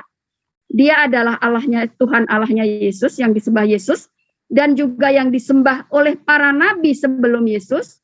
Dan YHWH pula lah sang pencipta langit dan bumi, dan juga Ya. yang menciptakan Adam, dan juga yang memberikan nafas kepada setiap makhluk. Jadi saya tidak salah kalau saya menyembah Allah yang demikian, bro. Itu Iya, memang nggak salah. Untuk semua orang yang menyembah dalam Islam kan laik rohafidin, tidak ada paksaan dalam beragama. Nggak, silahkan aja.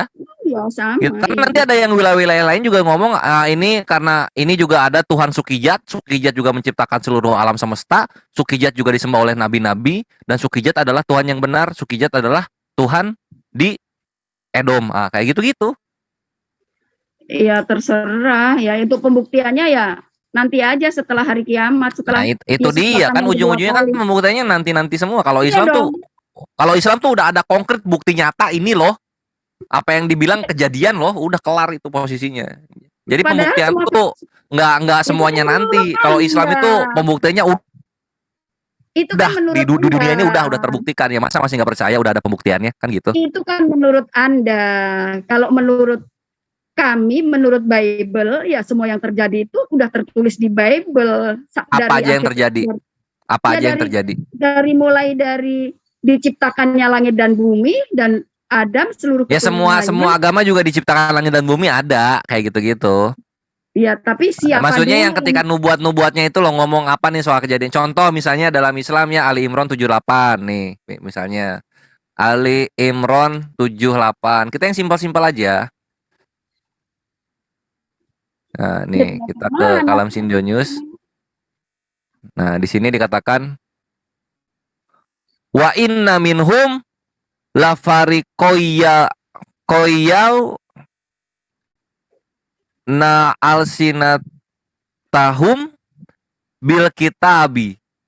Nah, di sini apa? Dan sungguh di antara mereka niscaya ada segolongan yang memutarbalikkan lidahnya membaca kitab. Dari tadi Bu Pitmoy, Bu Ani ngomong itu yang tidak tertulis dalam kitabnya sendiri. Ini kan terbukti nubuatnya Allah Azza wa Jalla. semua dari awal sampai pernah sekarang semua yang saya harap. katakan, Heeh. semua yang saya sampaikan, semua ada ayatnya, bro. Enggak, yang paling terbaru aja deh, yang paling terbaru di sini. Coba dibilang di sini roh, Matius 7 nomor 7.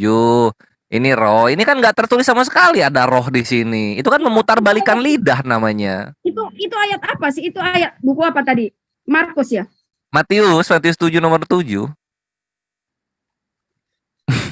Ya, tapi memang itu intinya dari arti itu sebenarnya meminta Roh Kudus.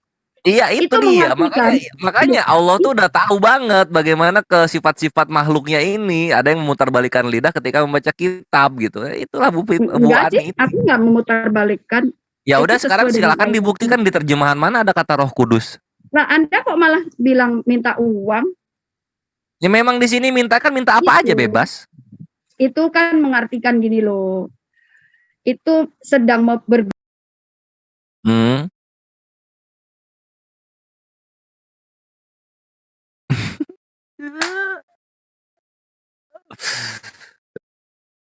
Lah hilang Bu Aninya hilang. Bu Ani. manusia yang kemana? tidak sempurna saja bisa memberikan, nggak mungkin ini dia. memberikan. Anaknya minta roti memberikan batu. Kalau anaknya minta ikan masa memberikan ular. Apalagi Bapamu yang di surga. Kan ayat-ayat terakhir kan seperti itu. Masih kedengeran nggak nih? Masih kedengeran. Halo juga. Itu getar-getar tuh HP tuh, diangkat dulu aja. Halo? Masuk. Iya. Jadi menurut Roh Kudus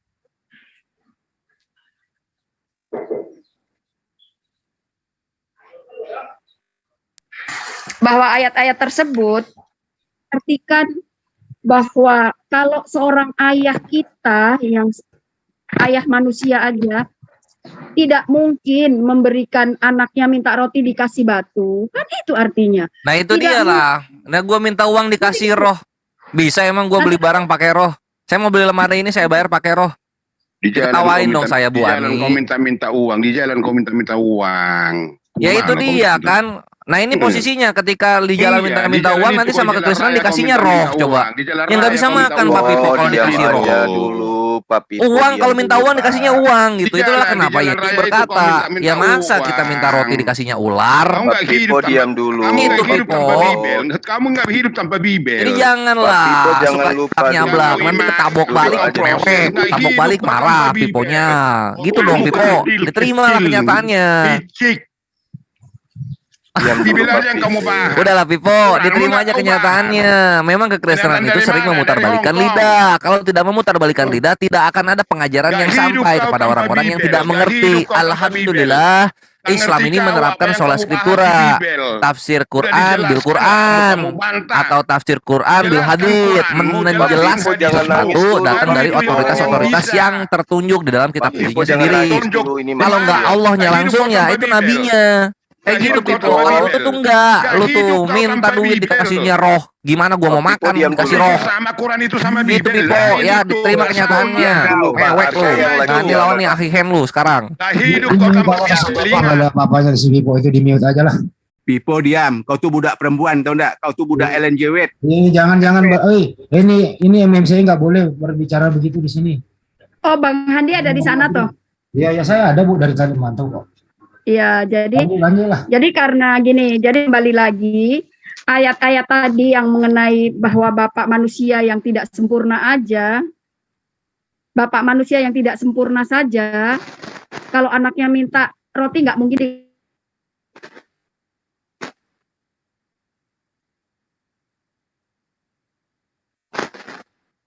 Ya siap ya Bu Ani. Inilah apa namanya Bu Ani. Aku harap sih Bu Ani bisa jujur gitu dalam baca Biblos, jangan dibawakan sifat-sifat kekristenan yang dulu-dulu gitu. Yang dimana gitu. Jadi apa tidak tertulis itu yang malah dibacakan. Ini kan namanya apa ya? Kejahatan dalam beriman. Kan itu ayat-ayat itu, arti dari ayat-ayat itu Anda tidak tahu maksudnya karena Anda tidak ada Roh Kudus. Nah, Kalau sekarang yang gini ada Roh posisinya gini. Kalau misalnya ada Roh Kudus dengan tidak ada Roh Kudus itu manfaatnya apa sih? Manfaatnya kalau ada Roh Kudus adalah ketika kita memberitahukan itu sesuai dengan ayatnya. Dan Seenggaknya kalau misalnya ada Roh Kudus itu kekristenan tuh makmur gitu kehidupannya. Kan kalau maunya kayak gitu ya. Ini kan kalau kita lihat misalnya di saudara-saudara kekristenan di Afrika sana semuanya kan pada kelaparan mereka, perang sipil, kehidupannya susah, padahal mereka mengimani Kristen.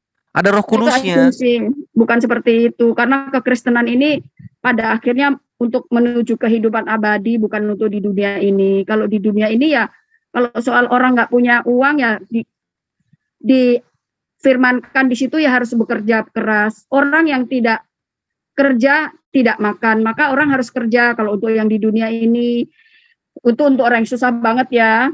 Untuk yang orang susah banget ya harus Ya bekerja. itu dia, ternyata Roh Kudus tidak bisa membuat perut kenyang, tidak bisa membuat pekerjaan terbuka lebar, tidak bisa membuat orang-orang hidup Ya. sejahtera. Kerohanian Ujung-ujungnya apa coba gunanya Roh kekristenan, Kudus? Kan jadinya gitu ya. Itulah kenapa Kerohanian orang-orang lebih meminta kekristenan. uang daripada meminta Roh Kudus. kerohanian kekristenan mengenai keagamaan ini kan ujungnya setelah kita mati atau ketika Yesus datang yang kedua kalinya. Nah, itu pembuktiannya di situ. Makanya Yesus mengatakan kepada muridnya waktu masih di bumi, kamu akan kujadikan, tadinya penjala ikan akan kujadikan penjala manusia. Menjadi penjala manusia artinya ya tadi memberitakan. Ya itu perumpamaan, maksud Yesus itu bukan itu. Ya, maksudnya itu menjala ikan itu ya menjadikan orang-orang menjadi murid Yesus. Bukan, menjala ikan itu maksudnya adalah untuk bekerja lebih baik supaya mendapat kehidupan yang layak, gitu maksudnya Yesus. Itu perumpamaan menjala ikan itu. Tidak, Anda yang salah. Yesus berkata, Loh, kok saya yang salah, orang saya menafsirkan kok. Itu kan semua perumpamaan kalau di dalam Biblos. Ya itu kalau Yesus maksudnya kan yang penjala-penjala ikan itu murid-muridnya Yesus kan, Yesus nanti kamu akan kujadikan penjala manusia. Nah, bagaimana jadi penjala manusia? Menjadi penjala manusia itu maksudnya membuka lapangan kerja lebih luas. Itu makanya menjala manusia supaya orang-orang bisa bekerja. Tidak seperti itu maksudnya, itu karena Anda nggak ada Roh Kudus makanya kamu menaksirkan seperti itu. Enggak, kita tuh di Islam tuh malah kita tuh punya Rohul Kudus. Kita itu Rohul Kudus itu adalah yang memberitakan kabar baik bagi umat manusia. Siapa dia? Jibril alaihi salam. Kalau kita tuh begitu. Ya itu kalau udah merujuk ke Al-Qur'an ya aku angkat tangan karena aku kan patokannya kan Bible. Ya itu dia patokannya di Biblos itu, please lah. Aku tuh orangnya soal skriptura, apa yang tertulis itu yang aku imani. Kalau tidak tertulis begitu ya tidak begitu. Tapi Anda tidak mau dengar ya mau gimana lagi aku ngomongnya. Ya, Bu Ani soalnya dari tadi tertulisnya begini dibacanya begitu, tertulis begini dibaca begitu. Loh, gimana sih Bu Ani? Oke, nanti dulu saya akan jelaskan penjala manusia itu seperti apa. Yesus murid-muridnya waktu pas penjala ikan, ya itu Yesus mengatakan kamu nanti akan kujadikan penjala manusia. Menjala manusia itu bagaimana maksudnya? Yesus itu membuat orang-orang menjadi muridnya, itu maksudnya. Dikasih tahu yang benar, Anda mengelak terus ya. Aku mau bicara apa lagi? Itu bukan yang benar lah, karena kalau menjala manusia itu kan jadinya korban trafficking, jadinya perdagangan manusia kan udah nggak boleh itu. Lah, secara rohani itu menjadi menjala manusia itu ya mempraktekkan Matius 24 ayat 14 tadi, mempraktekkan Matius 28 ayat 18, 19 dan 20. Mana di sana ada nggak kata-kata menjala manusia di sana? Ya itu artinya seperti itu. Menjala manusia itu adalah membuat manusia, membuat orang menjadi di brainwash kan, membuat orang di brainwash supaya menyembah Allahnya Israel walaupun dia bukan orang Israel kan gitu kan. Ya itu pinter. Di brainwash kok pinter, bahaya juga. Makanya kalau dalam Islam itu baligu anu walau ayah, sampaikan kepadamu, sampaikan dariku walaupun hanya satu ayat. Tapi kalau dari kekristenan itu jadikan, maksa ini namanya. Enggak juga kan. Maksa dong, menjadikan. Kalau nggak jadi gagal berarti kan? Enggak juga, pilihan. Gini, menjadi Kristen itu begini. Contohnya Bu Ani ya. Contohnya Bu Ani sebagai penyembah IHWH dan menjadi muridnya Yesus yang sejati itu, yang Yesus perintahkan untuk menjadikan semua bangsa murid itu ya. Kalau semua bangsa nggak menjadi murid Yesus, berarti murid-muridnya gagal dong. Apa? Kalau semua bangsa tidak menjadi murid Yesus, berarti murid-muridnya gagal dong. Nah, itu semua pilihan. Sekarang yang sudah menjadi murid. Gimana sih? Ya, Yesus perintahnya apa? Loh, kan ada hukumnya. Kalau dia tidak mau jadi murid Yesus, ada hukumnya. Jadi enggak, Yesus perintahnya apa? Yesus perintahnya sampaikan atau jadikan? Setelah murid-murid Yesus yang sejati memberitahukan bahwa kebenaran itu, keselamatan itu adalah menjadi murid Yesus. Kalau dia tidak mau menjadi murid Yesus, kita sudah memberitahukan yang benar ya. Kembali lagi kepada masing-masing. Contohnya Adam. Adam aja yang manusia sempurna, diciptakan sempurna. Dia tidak mentaati perkataan yang menciptakan dia, malah dia yang salah Hawa itu, bukan Adam. Iya, sama aja disebutnya dosa Hawa yang salah, Adam malah kena hukum. Gimana sih? Iya, kan Adam sama Hawa udah jadi suami istri, udah menjadi satu daging. Ya kalau begitu di dunia pun ketika istri bersalah, suami juga dipenjara harusnya. Kalau untuk hal-hal keilahian kita tidak bisa seperti itu. Kita tidak bisa campur aduk dengan hukum Allah sama hukum manusia. Buktinya ya udah, berarti ketika Bu Ani salah, maka suami Bu Ani pun masuk neraka kan gitu ya? Tidak, kalau manusia tidak seperti itu. Hawa salah, Adam turun ke bumi, dua-duanya dihukum. Ya Adam juga mau sih makan buah terlarang. Kalau seandainya Adam nolak, ya pasti nggak kayak gitu kejadiannya. Yang ngajak siapa? Sekarang begini, kalau di semua tulisan di Bible itu dikatakan dosa Adam. 1 Korintus 15. Coba sekarang baca 1 Korintus kalau nggak percaya. 1 Korintus 15 ayat 21 dan 22 baca dulu. Ini sekarang melebar menjadi dosa Adam ya. Udah silakan pilihan. Dosa Adam apa dosa Adam? Iya, pilihan. Kalau saksi Yehova masih percaya dosa waris nggak sih? Siapa yang bilang aku saksi Yehova aja? Aku. Aku pelajari semua sih. Trinitas aku pelajari, Unitarian aku pelajari, Saksi Yehova aku pelajari, Katolik aku pelajari, semua aku pelajari agama. Kayak Anda lah, semua dipelajari. Ini semua dipelajari tapi bebal banget dikasih tahu yang benar gimana? Oh, Anda tidak memberitakan yang benar soalnya, yang benar itu saya. Loh tadi aku bilang Yahweh ada banyak, kenapa nggak mau diterima? Intinya. Lah memang ya kalau itu untuk orang yang mempelajari semuanya, ketika ada data disampaikan, data itu akan diambil sebagai bahan pertimbangan itu. Iya, kalau itu bukan kebenaran ya aku nggak mau lah. Orang kan punya prinsip dan punya iman. Oh ini aku dikasih tahu sama siapa nih, sama Akhi Salang Mohtar. Katanya bumi itu hancur di 2 Petrus 3 nomor 10 Bu Ani. Ya, yang hancur sebenarnya bukan buminya. Ulang-ulang kan ini Ali Imran 78 lagi ini, memutar balik lidah ini. Nanti dulu Kak. Sebelum ke bumi hancur kita lihat dulu. Harus diselesaikan dong dialognya. Bu Ani makin kesini kok makin kesana Bu Ani ini, Bu Ani. Nanti dulu. 1 Korintus 15 ayat 21 dan 22. Karena 1 tadi Korintus harus berdasarkan data ayat-ayat. Kalau 1 Korintus berapa? 15 ayat 21 dan 22. 1 Korintus 15 21 22. Oke. Sebab sama seperti maut datang karena satu orang manusia. Loh, satu orang yang salah satu orang. Ya. Demikian juga kebangkitan orang mati datang karena satu orang manusia. Ini yang bikin perjanjian baru nih nggak tahu cerita ini. Jangan seperti itu. Kalau baca Alkitab, coba aku yang baca kali ya. Ya udah baca gitu. Baca yang benar dong. Itu biar aku kasih tahu ayatnya itu. Oh iya coba. Bentar. Tadi juga sama ini yang katanya kalau depan jemaat itu nggak boleh ngomong, kata Akhihen itu benar juga, itu ada dalilnya 1 Korintus juga itu. Nanti dulu ayat 1 Korintus 15 21 22 dulu. Ya udah. Sebab sama seperti maut datang karena satu orang manusia. Ya, demikian juga kebangkitan orang mati datang karena satu orang manusia. Karena sama seperti semua orang mati dalam persekutuan dengan Adam, demikian pula semua orang akan dihidupkan kembali dalam persekutuan dengan Kristus. Ya, jadi tadi kan Anda berkata, apakah saya masih berlaku tentang dosa waris dari Adam? Ya, kalau Adam itu tidak berdosa, itu Yesus juga tidak dikorbankan. Yesus tidak diturunkan ke bumi, Udah makanya disalib. harus diselesaikan. Jadi pekerjaan Yesus harus diselesaikan mencapai ke kerajaan 1000 tahun yang tadi kita udah bahas.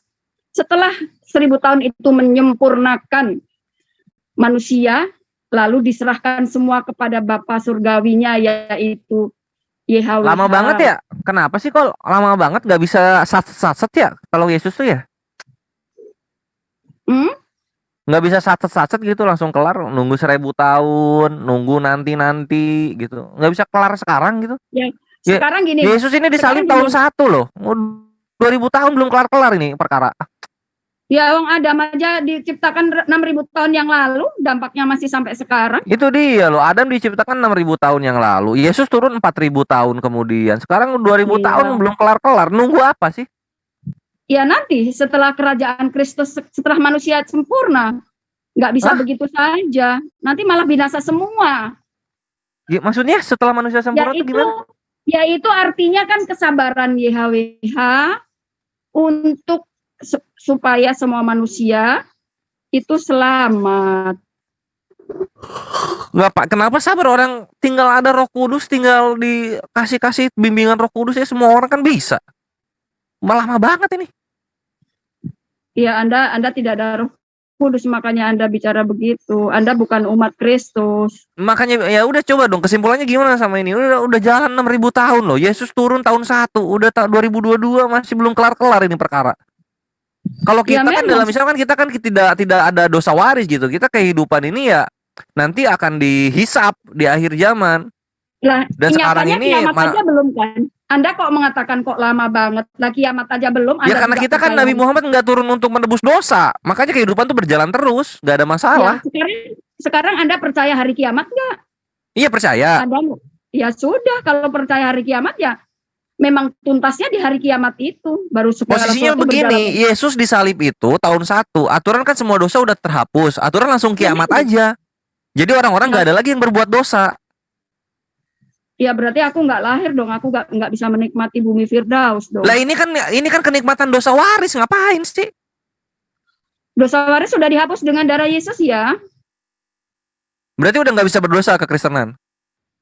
Jadi yang sudah ditebus, yang ditebus oleh Yesus itu pertama-tama adalah dosa waris dari Adam, yaitu apa?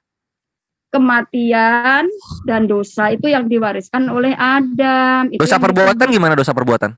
Dosa perbuatan kalau mau ditebus melalui darah Yesus harus bertobat. Kalau nggak bertobat juga nggak diampuni. Jadi menebusnya itu melalui pertobatan atau melalui darah?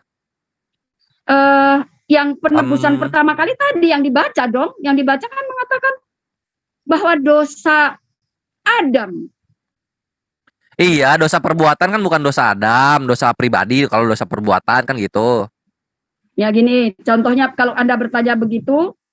Nah tadi saya kasih tahu dulu. Tadi mengapa mengatakan bahwa orang-orang banyak kok yang nggak mau jadi murid Yesus. Ya kan saya sampaikan bahwa contoh Adam. Iya, karena ditampar pipi kiri kasih pipi kanan, diajarin mental victim kalau ajaran kasih itu. Nanti dulu. Adam saja yang diciptakan sempurna aja tidak mau taat toh sama penciptanya, sama YHWH. Ya. Jadi itu sebenarnya pelanggaran itu pilihan. Sudah dikasih tahu yang benar, Adam tetap milih yang salah. Ya kan gitu. Udah dilarang memakan buah terlarang supaya kamu hidup. Akan hidup selama-lamanya. Jadi maksudnya gini. YHWH itu menciptakan manusia itu sebenarnya diciptakan untuk hidup sempurna. Tidak ada mati, tidak ada sakit, tidak ada dosa. Tapi oleh karena pelanggaran Adam, maka seluruh manusia akhirnya berdosa, akhirnya sakit, akhirnya mati, akhirnya tidak sempurna. Nah itulah yang ditebus oleh darah Yesus. Makanya Yesus diturunkan ke bumi untuk menggantikan apa yang dihilangkan oleh Adam, menebus yang dihilangkan oleh Adam. Oleh sebab itu nanti setelah Yesus datang yang kedua kalinya yang disebut kiamat, manusia akan dihidupkan lagi, akan dibangkitkan lagi, dan baru manfaat dari penebusan Yesus bahwa seluruh manusia nanti tidak ada yang sakit, tidak ada yang mati, tidak ada yang sedih, semua bahagia, semua sempurna. Itu sebenarnya awal mula rencananya YHWH menciptakan manusia seperti itu. Tapi karena dosa ada, maka terjadilah seperti ini, dibiarkan dulu. Tapi rencana yang semula akan terjadi nanti. Tuhan lupa kali ada manusia. Hah? Iya, Apa? udah 6.000 tahun soalnya. Terus maksudnya Tuhan aja apa? lupa ngebangkitin Yesus sampai butuh 3 hari kan. Aturan kan langsung mati, langsung dibangkitin. Banyak lupanya kalau Yahweh itu. Loh, Anda menghujat Yahweh. Anda Bukan lebih hebat menghujat. gitu. Coba posisinya begini. Adam kan Anda lebih udah hebat ini. gitu. Adam kan apa Anda namanya? lebih Adam hebat kan gitu. Anda Adam lebih kan turun hebat ke gitu. bumi gara-gara dosa Anda waris lebih kan hebat gitu kan. Nunggu Anda berapa lebih hebat tahun, dari Yahweh. Bu Ani? Anda Nunggu lebih berapa hebat. tahun sampai Yesus Anda diturunin lebih dari hebat. jari Adam sampai ke siapa namanya? Yesus. Nunggu berapa Anda lebih tahun? hebat dari Yahweh. Kok ngatain begitu? Nafas Anda Iya. aja yang kasih Yahweh, kok gimana sih? Mana? Ya Anda meremehkan Yahweh, ngatain Yahweh. Kok Anda siapa? Nafas Anda aja Yahweh, yang Yahweh ngasih itu gimana ya? Yahweh. Soalnya Yahweh lucu konsepnya gitu. Udah ada dosa waris dari Adam gitu. Terus dosa warisnya sampai berapa zaman terlewati baru Yesus turun di Yerusalem tok. Habis Yesus turun di Yerusalem tok, baru kiamatnya belum kejadian-kejadian. Jawabannya ada di kata-kata Anda itu, jawabannya ada di Yesaya 55 ayat 8 dan 9. Baca Gi. Yesaya 55, bentar. Yesaya 55. Anda senang ya diskusi sama aku ya? Enggak. Aku senang diskusi Iya. dengan siapa aja. Ya, tapi kalau sama aku kan semua datanya ada. Aku nggak mengatakan apa dari otakku. Enggak, makin kesini, tapi, makin kesini, makin kesana, makin ngasih data, makin kemana-mana. ya Anda pertanyaannya kemana-mana. Ya, harusnya satu tema aja kalau sama aku. Kalau enggak, aku kan Bukan, ngikutin. maksudnya kalau misalnya tertulisnya begitu diimaninya gitu loh. Coba itu baca dulu. Carilah Tuhan selama ia berkenan ditemui, berserulah kepadanya selama ia dekat. Baiklah orang fasik meninggalkan jalannya dan orang jahat meninggalkan rancangannya. Baiklah ia kembali kepada Tuhan, maka dia akan mengasihaninya, dan kepada ilah kita sebab ia memberi pengampunan dengan limpahnya. Salah, aku bukan maksudkan itu. Yesaya 55 ayat 89.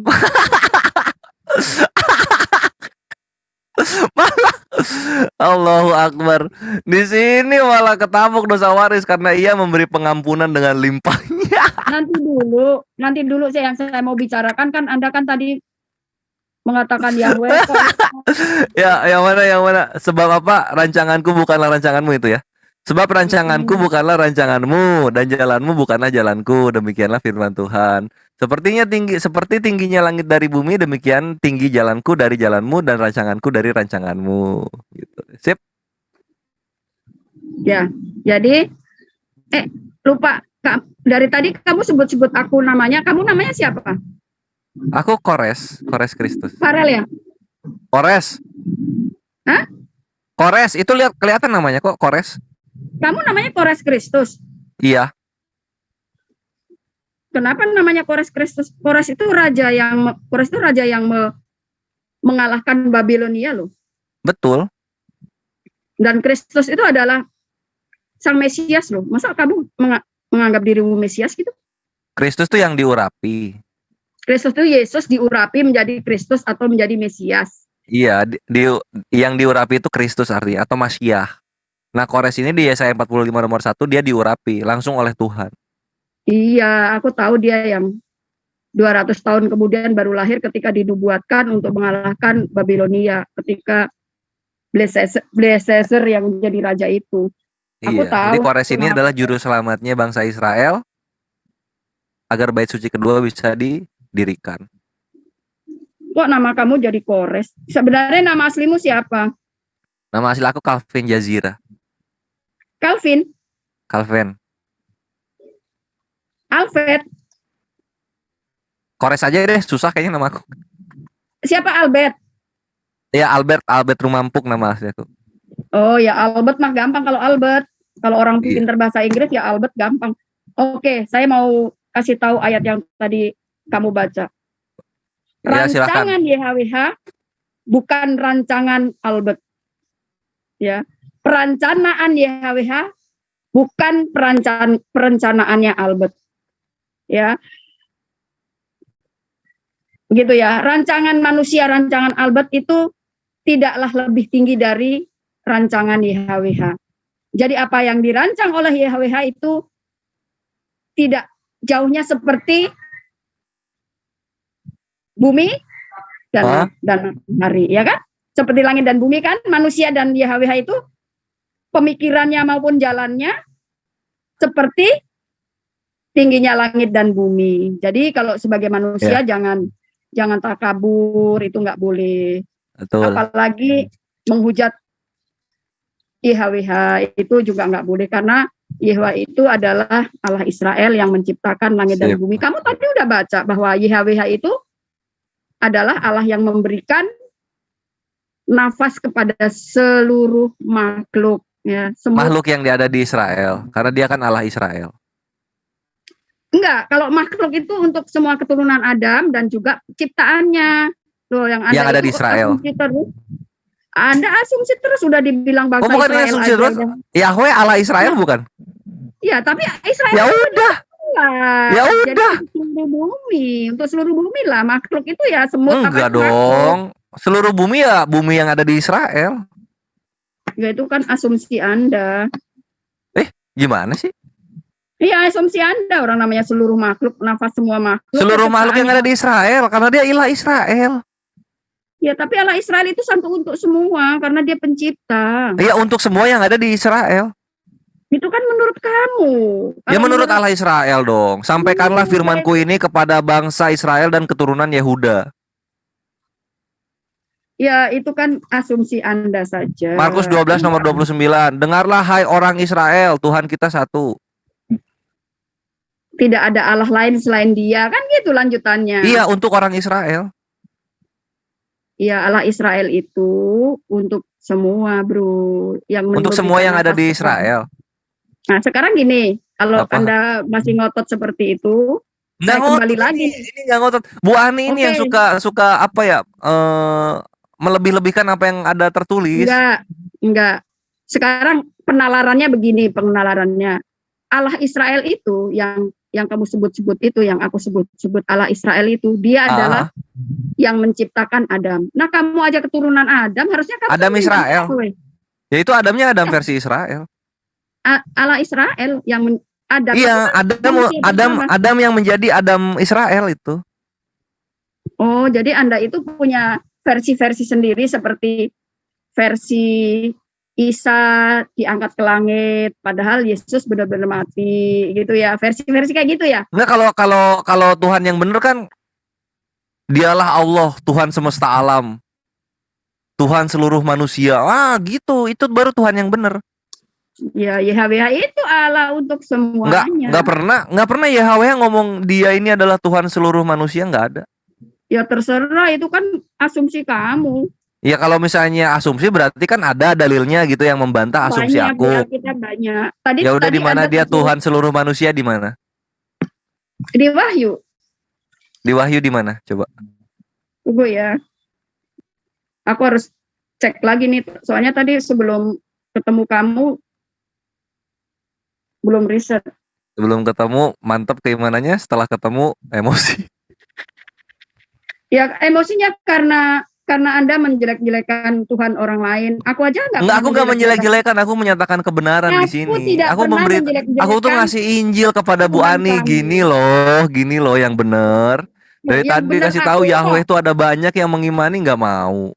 Yang benar aku, bukan kamu. Kamu itu penyembah Allah SWT, bukan penyembah YHWH. Kira-kira udah 3 jam. Ya memang, karena Yahweh Ya itu udah, jabatan. Beda Bangsa pengertiannya Mesir, tuh bangsa beda. Edom, bangsa Sasu, bangsa Israel itu sama-sama mengenal YHWH. Ya YHWH itu ya yang menciptakan Adam. Iya, berarti Dewa Bulan lah yang menciptakan Adam di kekristenan. Lah, masa dewa? Masa Ya itu bulan di Mesir menciptakan? dewa bulan dibilang. Ya berarti salah, berarti mereka salah.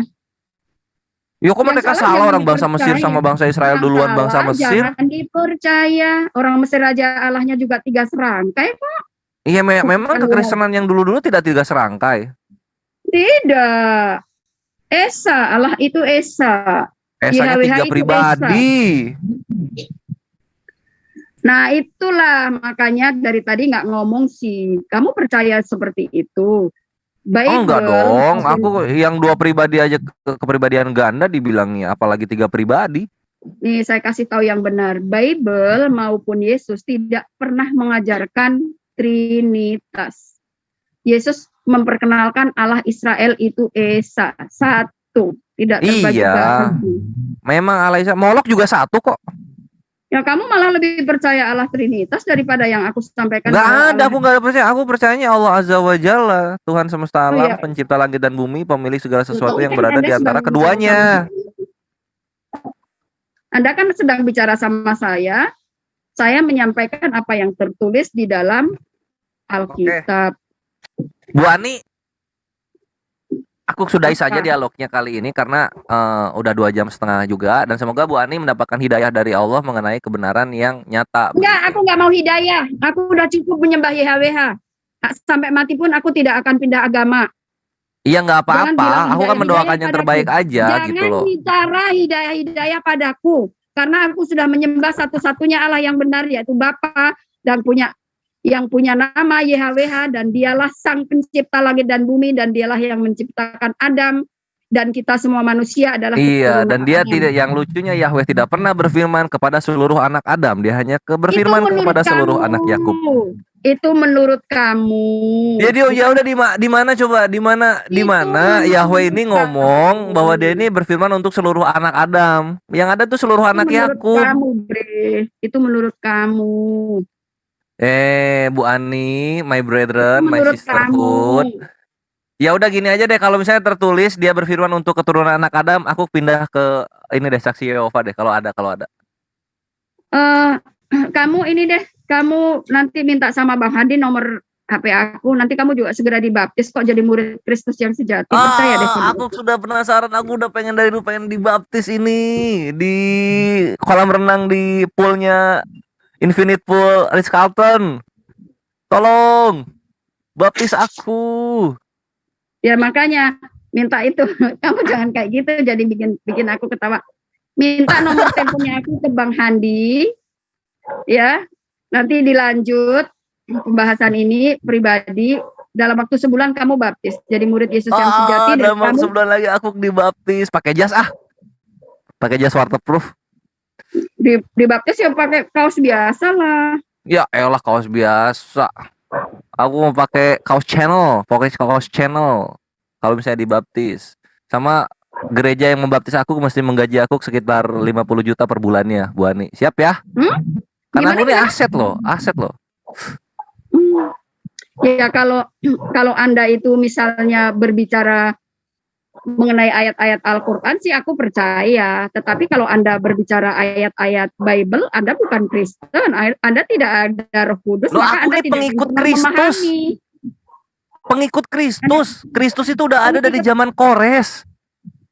Pengikut Kristus itu harus ikutin cara-cara Kristus. Ya udah, ketika aku minta terus dikasih roh, apakah Bu Ani pengikut Kristus? Minta apa tadi? Minta Roh Kudus Minta. kan? Enggak minta uang. Minta uang sama Ketawa. ayahmu dong. Ketawa. Atau bekerja Yesus ngejanjiin aku kalau minta pasti dikasih, ternyata tidak terjadi hal tersebut. Aduh. Nah, kamu mengartikan Jadi ayatnya mundur aja. selangkah deh ini untuk dibaptis. Iya, orang minta uang kan, itu ayatnya meminta Roh Kudus. Mintalah maka kau akan diberi. Tadi dibilang Tapi gitu itu untuk loh. Roh Kudus. Ya udah gini aja deh, kita duluan mana ya? Apakah aku dibaptis atau Bu Ani nanti yang mendapat hidayah dari Allah? Untuk Never. kebenaran Aku yang never nyata. pindah ke agama lain ya. Udah menyembah Insya Allah Bu Sang Ani. Pencipta aku ya. Karena Bu Ani ini orang baik. Orang baik itu Oh iya jelas adalah lah, karena satu klausa pengikut dengan Kristus orang kan yang begitu. beriman. Pengikut Kristus kan begitu, harus menerapkan kasih. Iya, cuma kasih Kalau misalnya kasih diminta nggak ngasih ya bukan Kristus dong. Mengasihi tidak harus berupa materi, tapi mengasihi yang pertama itu adalah menyelamatkan dirimu dari hukuman. Iya, menyelamatkan dari apa? Aku Dari di sini hukuman tuh Tuhan. hidupnya udah nikmat banget, banyak saudara, banyak yang menyayangi, Hukuman gitu Tuhan, kan. dari hukuman Tuhan. Punya tempat Jadi tinggal, Kristus itu bisa melepaskan dari makan, hukuman Tuhan. alhamdulillah. Iya, Apalagi udah mau nggak diselamatkan apa-apa. dari apa lagi aku kini Bu Ani gitu loh. Dari dosa Keselamatan Adam. coba bayangin di Kristen aja tadi Bu Ani udah mengakui ada sebagian orang Kristen yang tidak akan masuk ke sorga. Lah sedangkan di Iya. Islam ujung-ujungnya semua selamat. Karena Nabi Selamat kami kemana? Muhammad Shallallahu Alaihi Wasallam bisa menyelamatkan Selamat orang-orang kemana? Muslim yang beriman yang ada di neraka. Ya kalau Alkitab nggak mengajarkan neraka ya udah beda. Ajaran Al-Quran sama ajaran Bible itu udah beda. Jangan Alkitab tidak dicampur-campur. Biblosnya Bu Ani tidak mengajarkan neraka. Tidak, jangan dicampur-campur. Dan neraka dilanjut besok aja. Kita udah mau jam 3. Iya kan? Ya udah deh kalau gitu Bu Ani makasih ya waktunya untuk berdialog. Ya. Semoga Bu Ani sehat Besok selalu. kalau Jangan lupa dialog minum lagi, air putih. Temanya jangan banyak-banyak begitu. Jangan Iya nanti temanya banyak-banyak. kita tentuin satu ya. Kita tentuin satu Bu Ani. Minimal 3 lah. Kalau 1 cepat selesai. Enggak aku kelama kok orangnya. Aman. Bu Ani yang kering duluan biasanya gitu. Bu Ani yang kenapa? Yang kering duluan Bu Ani. Aku soalnya orangnya lama. Ya dong. Bible itu hidup. Bible itu Enggak, hidup Bu. untuk selama-lamanya. Bu Ani Jadi dari tadi topiknya pindah-pindah kering duluan. Ini Bu Ani mungkin Bu Ani bisa menginjili yang lain karena kalau Kores ini terlalu perkasa, terlalu gagah untuk diinjili karena nanti kita dulu. hantam Saya tadi terus. belum selesaiin mengenai keturunan Abraham ya.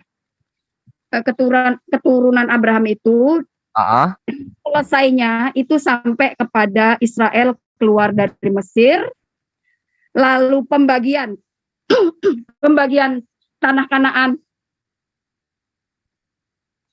ya, janji Allahnya Abraham yaitu YHWH itu tergenapnya itu sampai kepada keluarnya bangsa Israel dari perbudakan dari Mesir yang kita kenal dengan Exodus, lalu sampai kepada pembagian tanah Kanaan untuk suku-suku Israel itu keturunannya Adam sampai di Abraham maksudnya janji kepada Abraham itu sampai di situ.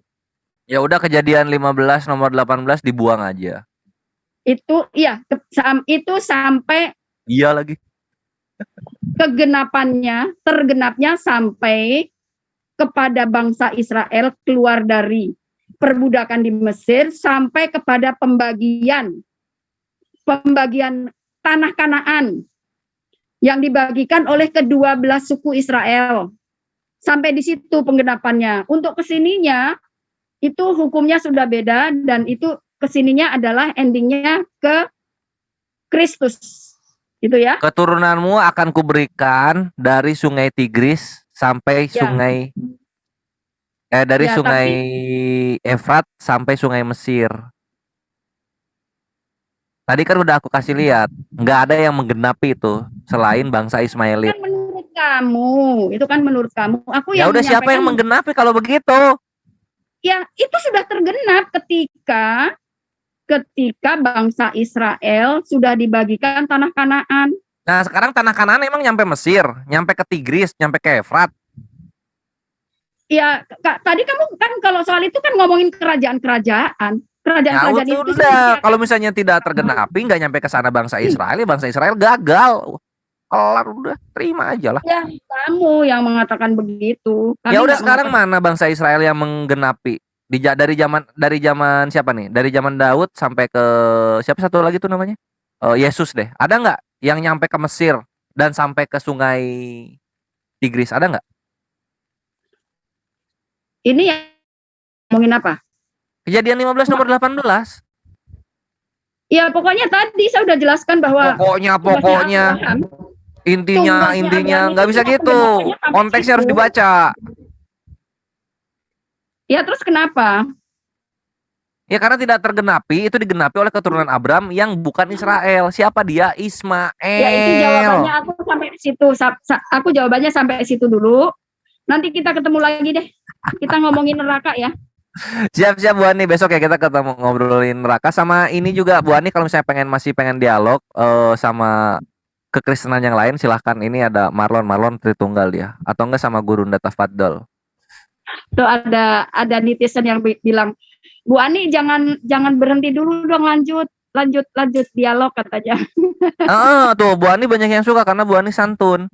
Ini ada Marlon udah resen, silakan dibuka ininya. Sama Christian Omniswara juga kalau mau nanya. Christian Carnivore ini Katolik, Marlon itu Protestan Bu Ani.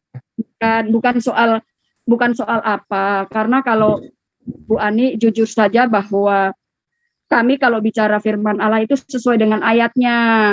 Enggak. Mantap Bu Ani. Ayatnya dibawa, yang dibacain asumsinya kebiasaan. Jadi kamu fix yang ya. asumsi, kami yang benar. Suruh minta dulu, aku mintanya bebas, diarahin suruh minta roh. Roh nggak bisa ditukar Kamu voucher Alfamart. Ya, itu artinya orang itu ayat itu untuk meminta Roh Kudus, tapi kamu minta uang, berarti kamu yang melanggar ayat itu dong. Ya sekarang coba gini deh, coba ya sekarang aku ikutin. Aku mau minta Roh Kudus. Ya. Mau minta Roh 3. Kudus. Minta 3.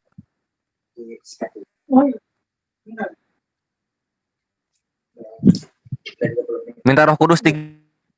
Kenapa? Roh Kudus itu mintanya bukan sama Bu Ani. Bu Ani aja tiap hari minta Oh, Roh kan Kudus. makanya Bu Ani yang ada uang atau Roh Kudus? Loh, sekarang gini, Roh Kudus itu yang punya kan hanya YHWH. Ya. Dan Roh Kudus itu bisa diminta dalam doa. Ya mintanya kepada YHWH lah. Aku juga. Nah sekarang ini YHWH punya pintunya di mana? Doa, melalui percaya kepadanya itu adalah pintu.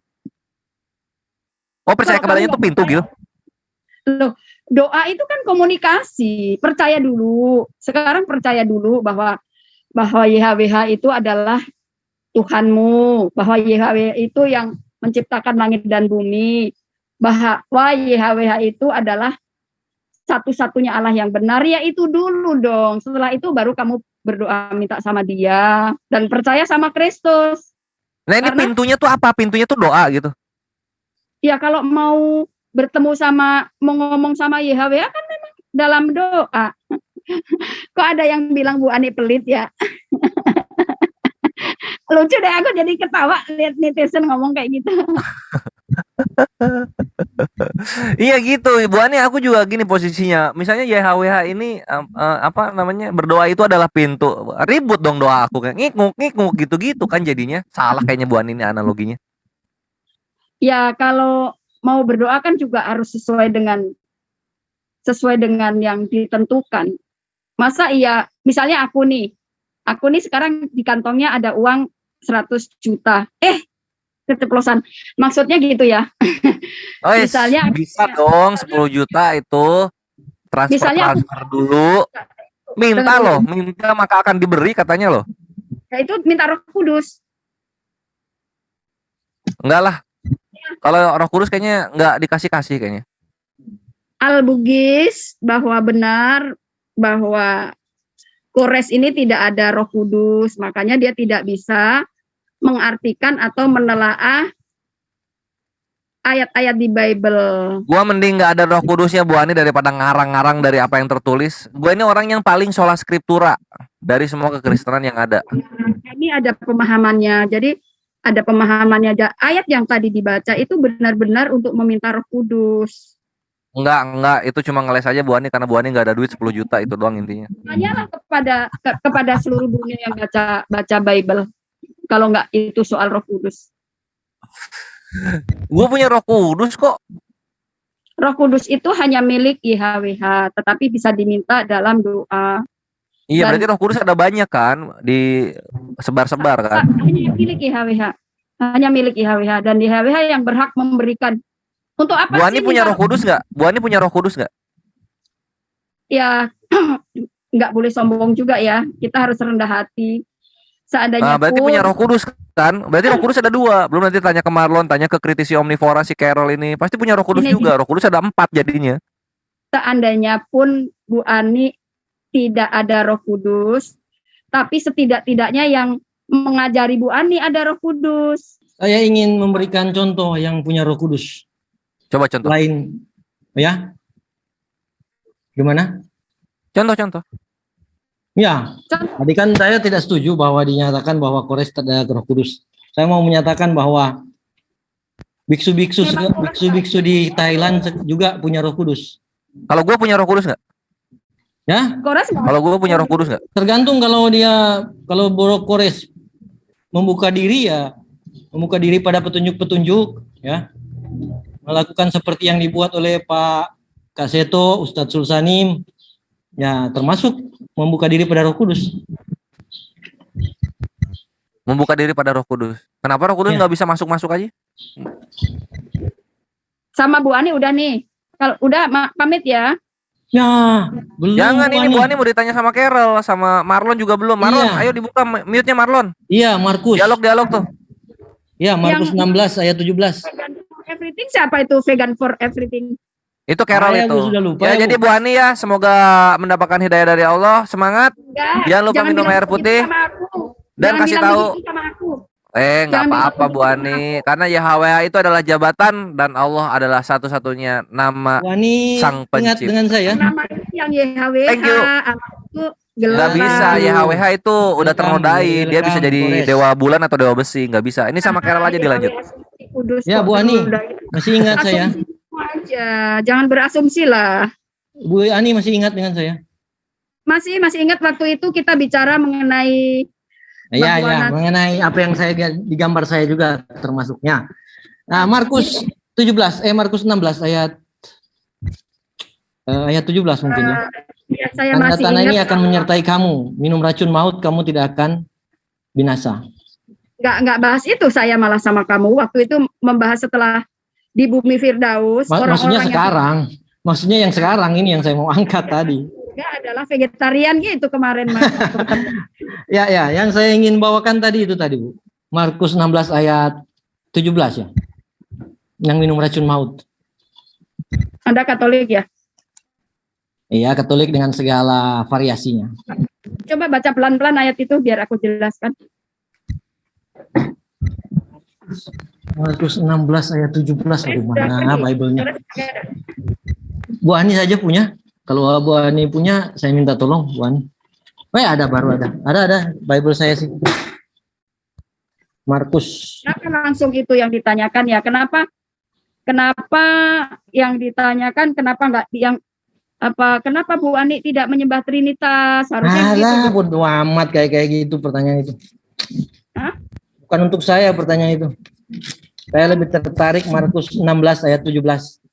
Harusnya itu tanya sama Luga kalau itu. Nah iya, yang gitu-gitu yang mereka-mereka lah. Kalau saya sih pada aplikasinya, yang aplikatif aja.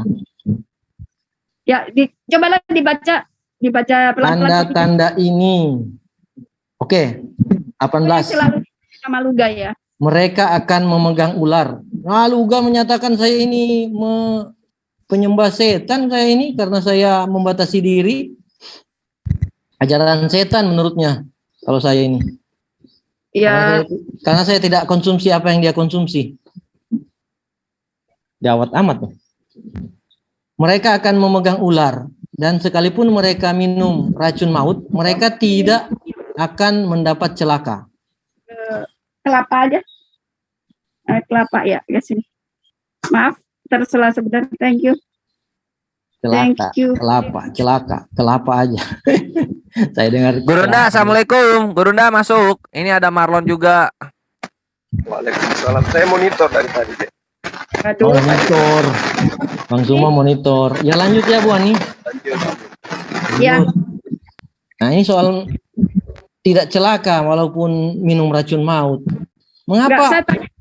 Enggak, sebelum saya jawab, saya tanya sama Bang Handi. Kayaknya saya di foto saya nggak kelihatan ya. Jadi maksudnya saya mau buka masker nih. Bang Handi. Bang Handi. Maksudnya mau gimana? Mau buka Saya mau masker? Ini selama ini kan saya bermasker. Iya, dibuka aja, memang ditutup, nggak kelihatan kameranya, nggak masuk kok. ya ditutup, memang kameranya ditutup. Boleh Bu Ani buka masker aja. Kayaknya ditutup kameranya ya. Ya, kalau mau Siapa yang leluasa nafasnya ya? buka aja maskernya supaya leluasa bernafas.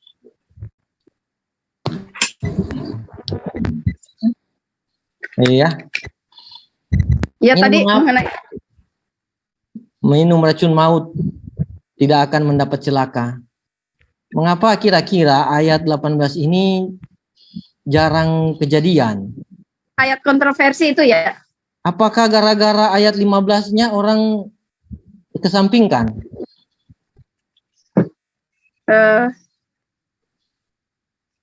Sebenarnya itu kan, coba kalau diperhatikan ayat itu kan mengatakan tanda-tanda, ya kan? Ya, Andai, kan ada andainya, ada seandainya pun orang itu minum racun, tidak akan celaka atau tidak mati gitu kan? iya, Ya itu kan seandainya. jarang kejadian. Ya itu kan seandainya minum racun pun tidak akan mati kan gitu. Bahasanya itu dong diperhatiin. Dia perhatikannya ya. Saya menduga, Bu, ini duga-dugaan ya, Bu. Mungkin ini jarang kejadian gara-gara ayat 15-nya ini tidak dijalankan, dikesampingkan. Ayat 15-nya coba Ini penginjilan segala makhluk ini, Bu.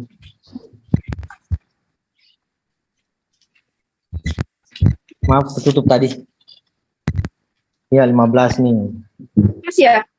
Pergilah ke seluruh dunia, beritakanlah Injil kepada segala makhluk. Segala makhluk, Bu. Mantap nih ayat 15-nya. Segala makhluk loh. Apa mungkin gara-gara ayat 15-nya ini hanya diandaikan, hanya di belakang pikirannya, otak manusia, di belakang otak kita ini kebanyakan hanya mengerucutkan pada manusia, maka ayat 18-nya ini tidak kejadian, sulit tercapai, jadi kontroversi. Ya, saya mau jelaskan ya. Monggo. Sebenarnya kita baca dulu deh sebelum saya menjelaskan, baca dulu di 1 Korintus 13 ayat 8, 9 dan 10 sekalian. Bacakan pelan.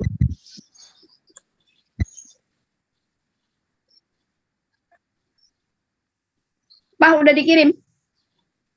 Udah. Jangan sampai perusahaan tutup ya. Udah ya, Pak? Waktu Papa nanya Mama itu ya? Ya, oke, thank you. Ayo dibaca dulu. 1 Korintus ya. Aduh. Ayat 8. Bible saya ini, sudah dapat Bible saya tidak ada apa, Bible buta dibilang. 1 Korintus 8, ya udah. Korintus 13 ayat 8. Bukannya kasih ini, tentang kasih ini sepertinya. 3 ayat itu, 8, 9, 10 coba dibaca. Itu akan menjawab yang minum racun. Kasih tidak berkesudahan, nubuat akan berakhir, bahasa roh akan berhenti, pengetahuan akan lenyap. Sebab pengetahuan kita tidak lengkap dan nubuat kita tidak sempurna. Tetapi jika yang sempurna tiba, maka yang tidak sempurna itu akan lenyap. Ya, jadi mujizat-mujizat yang ada di Bible, ayat-ayat yang ada di Bible tentang mujizat murid Yesus itu adalah ketika rasul-rasul Yesus, ke-12 rasul Yesus masih berada di bumi. Itu mereka diberi kuasa oleh YHWH untuk membuat mujizat-mujizat. Bahkan murid Yesus juga ada yang bisa menghidupkan orang mati. Itu karena mujizat diberikan. Tetapi setelah para rasul itu meninggal, mujizat-mujizat tidak diberlakukan lagi. Karena kesininya kan namanya juga Tuhan, namanya YHWH tahu akan masa depan, yang pada akhirnya banyak orang yang akan bermujizat untuk kepentingan pribadi. Makanya ayat tadi bahwa dikatakan hanya kasih yang tidak berkesudahan, tapi mujizat, bahasa roh akan berhenti dan akan berakhir setelah yang sempurna datang. Maksudnya, kala itu Alkitab belum selesai ditulis. Ya, Alkitab Bible selesai ditulis itu tahun 98 Masehi. Ya. Jadi kesininya di akhir zaman itu tidak diizinkan lagi untuk membuat mujizat-mujizat. Justru orang-orang yang membuat mujizat-mujizat itu akan dikenal oleh Yesus, bahkan akan dienyahkan oleh Yesus. Ayatnya sudah jelas mengatakan bahwa mujizat akan berakhir, bahasa roh akan berhenti. Ya, itu harus ditaati ayat itu. Jadi kelompoknya Bu Ani, itu tidak ada di gerejanya mengadakan mujizat-mujizat karena mentaati ayat itu, bahwa di akhir zaman tidak ada lagi mujizat-mujizat sebagai murid Yesus yang sejati. Seperti itu ya. Tetapi kalau di zaman dulu ketika masih diizinkan bermujizat, contohnya ketika para rasul masih hidup, itu bisa jadi mereka minum racun tidak mati. Karena memang mereka diberi kuasa. Masih murni kekuasaan itu dari Sang Pencipta YHWH. Nah, kalau di akhir zaman ini tahu sendiri, dikit-dikit orang kesurupan bilang mujizat. Mengusir setan pakai mujizat. Itu yang tidak diperkenan lagi oleh Yesus. Seperti itu. Paham ya? Ya, paham. Oke, Nah, di sini thank you, tadi Prof. ada di ayat 9, pengetahuan kita tidak lengkap dan nubuat kita tidak sempurna. Berarti Iya, memang diakui bahwa pengetahuan ini memang tidak lengkap. Iya, Nah, kalau dikatakan pengetahuan tidak lengkap, berarti ada yang memang tidak melengkapi, tidak menyempurnakan sih. Tapi sekurang-kurangnya menambah kira-kira ya. Nah, posisi ilmuwan ini kan di sini ya. Pengetahuan dari para ilmuwan, temuan-temuan yang mereka dapat, pemikiran-pemikiran yang mereka sampaikan, pertimbangan-pertimbangan mereka. Nah, mengapa itu belum cukup untuk melakukan Markus 16 ayat 15? Markus 15 ayat 15 bahwa Markus 16 ayat 15. itu kan sama dengan memberitakan Injil sampai ke ujung bumi kepada setiap makhluk kan? Iya, setiap makhluk setiap. Iya, Bu. Tapi paham ya kalau soal mujizat-mujizat tidak diberlakukan lagi menjadi murid Kristus ya di zaman sekarang ya. Udah paham ya? Ya, sudah paham sejauh bisa dilakukan dengan pendidikan, edukasi ya, orang-orang diberikan edukasi firman. Tapi untuk yang tahu saya, untuk yang terlanjur ya saya kurangnya didoakan tak masalah lah. Didoakan ya, mereka yang bermasalah ya tidak masalah lah saya pikir. Ya, tidak ada mujizat-mujizat lagi. Kenapa boleh buat orang bermasalah kemudian mungkin secara psikis, psikologi mungkin bermasalah atau mungkin memang ya kita tidak tahu ya, roh-roh gelap, kuasa-kuasa di udara, roh di udara, kita tidak tahu bagaimana mereka. Bang Carol, saya boleh sedikit, Bang? Boleh saya tanggapi sedikit yang Ibu nyatakan bahwa nggak ada lagi orang yang bermujizat. Artinya, kalaupun ada yang bermujizat itu sudah menyalahi daripada konsep perintah Kristus, konsep perintah Kristus. Iya, saya ingin tanya ke Ibu. Yesus memerintahkan untuk memberitakan Injil kepada seluruh makhluk itu kapan berakhir? Kalau itu kan sampai penutup sistem, sampai penutup dunia ini. Nah, lalu kenapa Ibu mengatakan bahwa tanda-tanda orang yang percaya kepada penginjilan itu tidak lagi disertai oleh tanda-tanda. Maksudnya yang bermujizat, Pak Bang Juma. Iya, kan gini Bu, kan ini perintahnya menurut Ibu itu sampai kiamat ini, sampai dunia ini berakhir. Berarti pemberitaan Injil itu harus diberikan kepada seluruh makhluk, dan penyertaan terhadap penginjilan itu terindikasi orang percaya kepada Injil dengan tanda-tanda. Terus apa hubungannya dengan 1 Korintus 13 tadi? 1 Korintus 8 ya yang Ibu sebutkan. 1 Korintus 13. 1 Korintus 13 ayat 8 1 dan Korintus 13 ayat 8 sampai 10. Iya. Itu enggak ada hubungannya, Bu, karena ini satu paket. Ketika dipercaya Markus 16, maka paket itu harus menyertai orang-orang yang percaya. ya, tapi ini yang dimaksudkan kan yang mujizat-mujizat, Bang. Iya, betul. Kan gini, Bu. Jangankan zaman sekarang, zaman Yesus aja banyak orang bermujizat, tapi bukan dari bagian pengikut Yesus. Dan murid-murid Yesus pun melapor ke Yesus. Guru, banyak orang bermujizat, tapi tidak percaya kepadamu, dia bukan pengikutmu. Kan itu sudah terjadi. Nah, sehingga kalau Markus 16 ini pun diamalkan, dilaksanakan oleh teman-teman Kristen, lalu kemudian diikuti dengan tanda-tanda mujizat, ya itu tidak ada pembatasan. Hanya saja yang diterangkan kemudian di Matius 7 yang diusir yang menurut Ibu itu adalah mereka yang tidak melakukan kehendak Tuhan yang mengutus Yesus. Itu yang diusir. Jadi orang Kristen boleh aja bermujizat. Silakan aja bermujizat. Bukan berarti 1 Korintus 13 ini menjadi dasar pijakan kemudian bahwa mujizat itu sudah tidak ada. Orang Kristen boleh bermujizat, bisa jadi bermujizat. Karena itu adalah merupakan nubuatan yang sudah digambarkan oleh Yesus dalam kitab Ibu.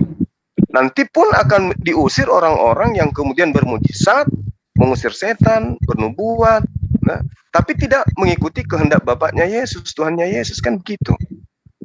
Karena kalau Ibu mematahkan Markus 16 ini dengan 1 Korintus 13 itu tidak ada dasarnya, Bu, karena perintah Yesus menurut Ibu ini sampai selama-lamanya dan tidak ada pembatasan bahwa tanda-tanda menyertai orang tersebut tidak akan lagi ada pada dirinya ketika surah Korintus itu dimunculkan oleh Paulus. Itu tidak ada. Malah dikatakan, pergilah ke seluruh dunia, beritakanlah Injil kepada segala makhluk. Siapa yang percaya dibaptis dan diselamatkan, tetapi siapa yang tidak percaya akan dihukum. Artinya kalau Ibu membatasi ini berarti orang yang tidak percaya pun kepada Yesus tidak akan dihukum karena ternyata ada batasan. Ya, itu kan pendapatnya Bang Juma. Iya, sebagaimana Ibu juga berpendapat. Ya, kalau kan gitu. Kami yakin bahwa kami dituntun oleh Roh Kudus dalam menjelaskan ayat-ayat Bible. Karena Roh Kudus ini juga bekerja hanya sebagai penyembah-penyembah yang benar. Penyembah benar kalau di dalam Bible adalah penyembah YHWH. Ya. Jadi kalau ayat itu mengatakan, itu jelas ada kaitannya. Jelas ada kaitannya di Matius 7 ayat 21, 22, dan 23 itu ada kaitannya dengan 1 Korintus 13 ayat 8 sampai 10. Di sana tertulis bahwa hanya kasih yang tidak berkesudahan. Bahasa roh, mujizat akan berakhir karena manusia itu tidak sempurna. Ya, nanti dulu. Ketika murid-murid Kristus pada zaman Kristus, terutama ke-12 murid Kristus, itu mereka bermujizat, mereka mengusir setan. Itu memang kuasa itu masih ada di sana dan masih diizinkan. Tapi dikatakan lagi, kan di Matius 7 ayat 22-nya kan dikatakan pada akhir zaman. Nah, pada akhir zaman justru yang melakukan mujizat yang dalam nama Yesus, yang bermujizat sedikit dalam nama Yesus. Yesus sudah tegas Wow. Putus-putus suaranya, Bu. Ada noise, dapat tolong noise. Teman-teman dipantau. Iya ini kok ya. Ya, jadi saya tambahkan sedikit, Bu.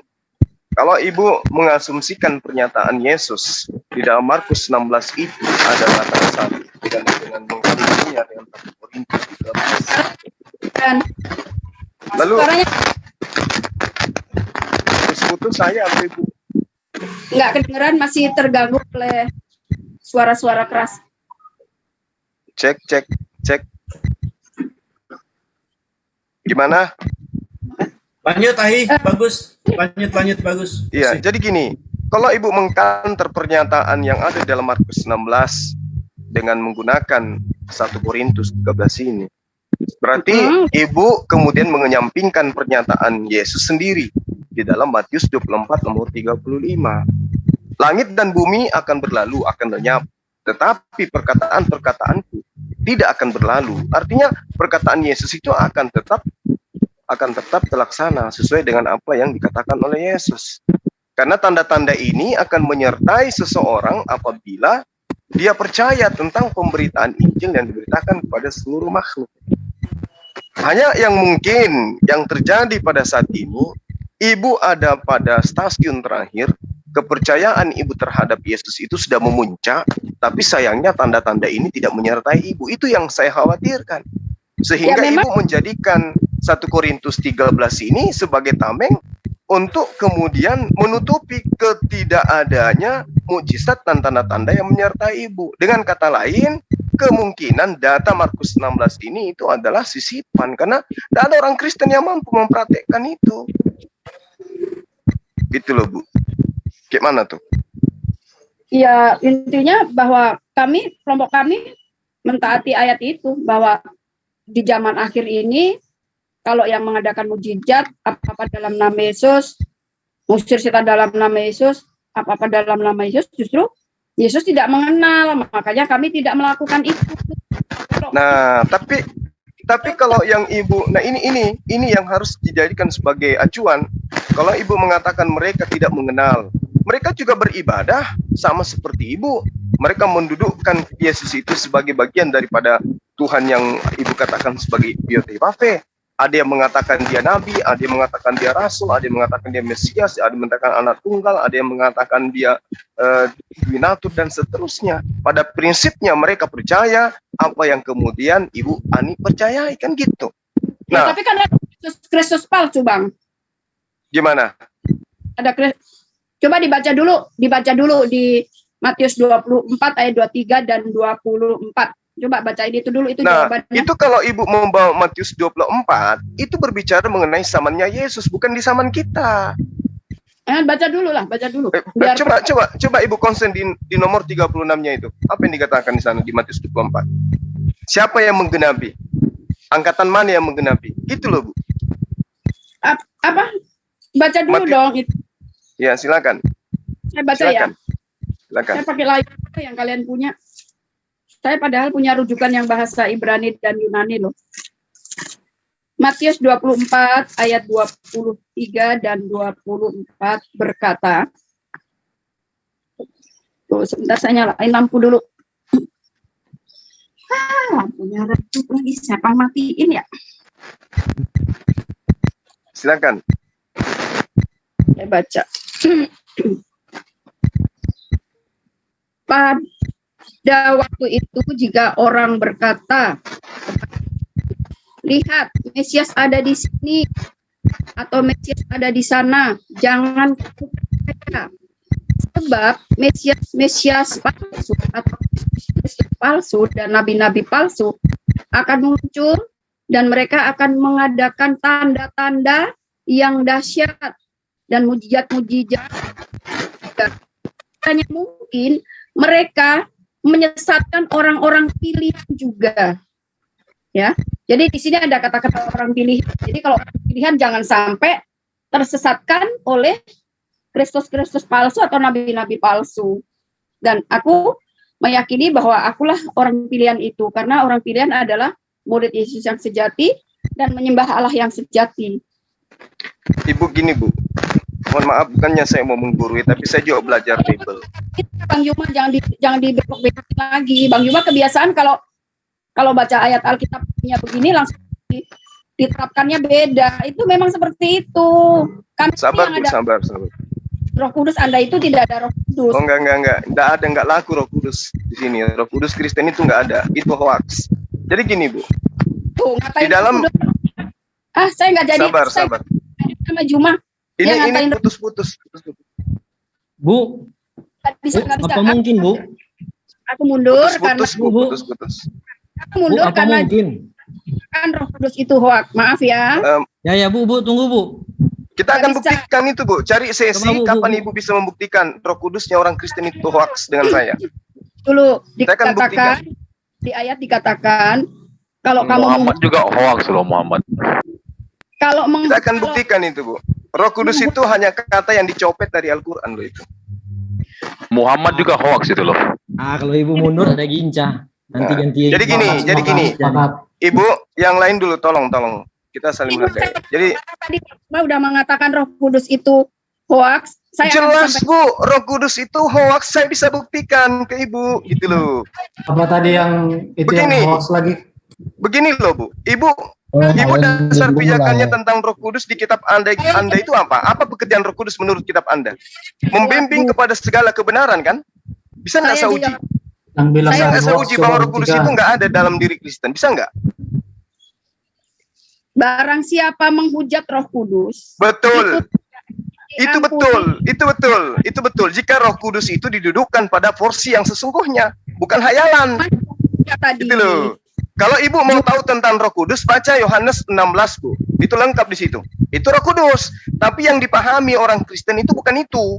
Yang dipahami oleh Roh Kudus adalah pikiran dan hayalan mereka sendiri yang dikatakan sebagai Roh Kudus. Dan saya bisa buktikan itu.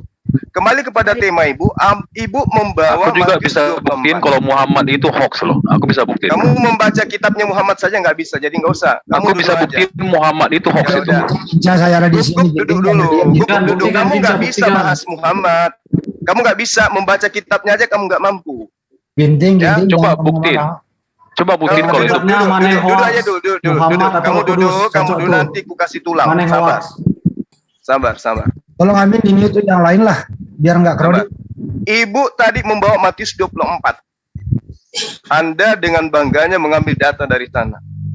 Anda lupa bahwa di Nggak situ ada penutup dari Yesus yang mengatakan, "Aku berkata kepadamu, sesungguhnya angkatan ini tidak akan berlalu sebelum semua itu terjadi." Ibu paham tidak dengan bahasa Yesus itu? Iya Paham paham nggak, dong. Nah, apa maksud daripada Yesus mengatakan, sesungguhnya angkatan ini tidak berlalu sebelum semuanya ini terjadi? Apakah ini berbicara mengenai sekarang atau masa Yesus?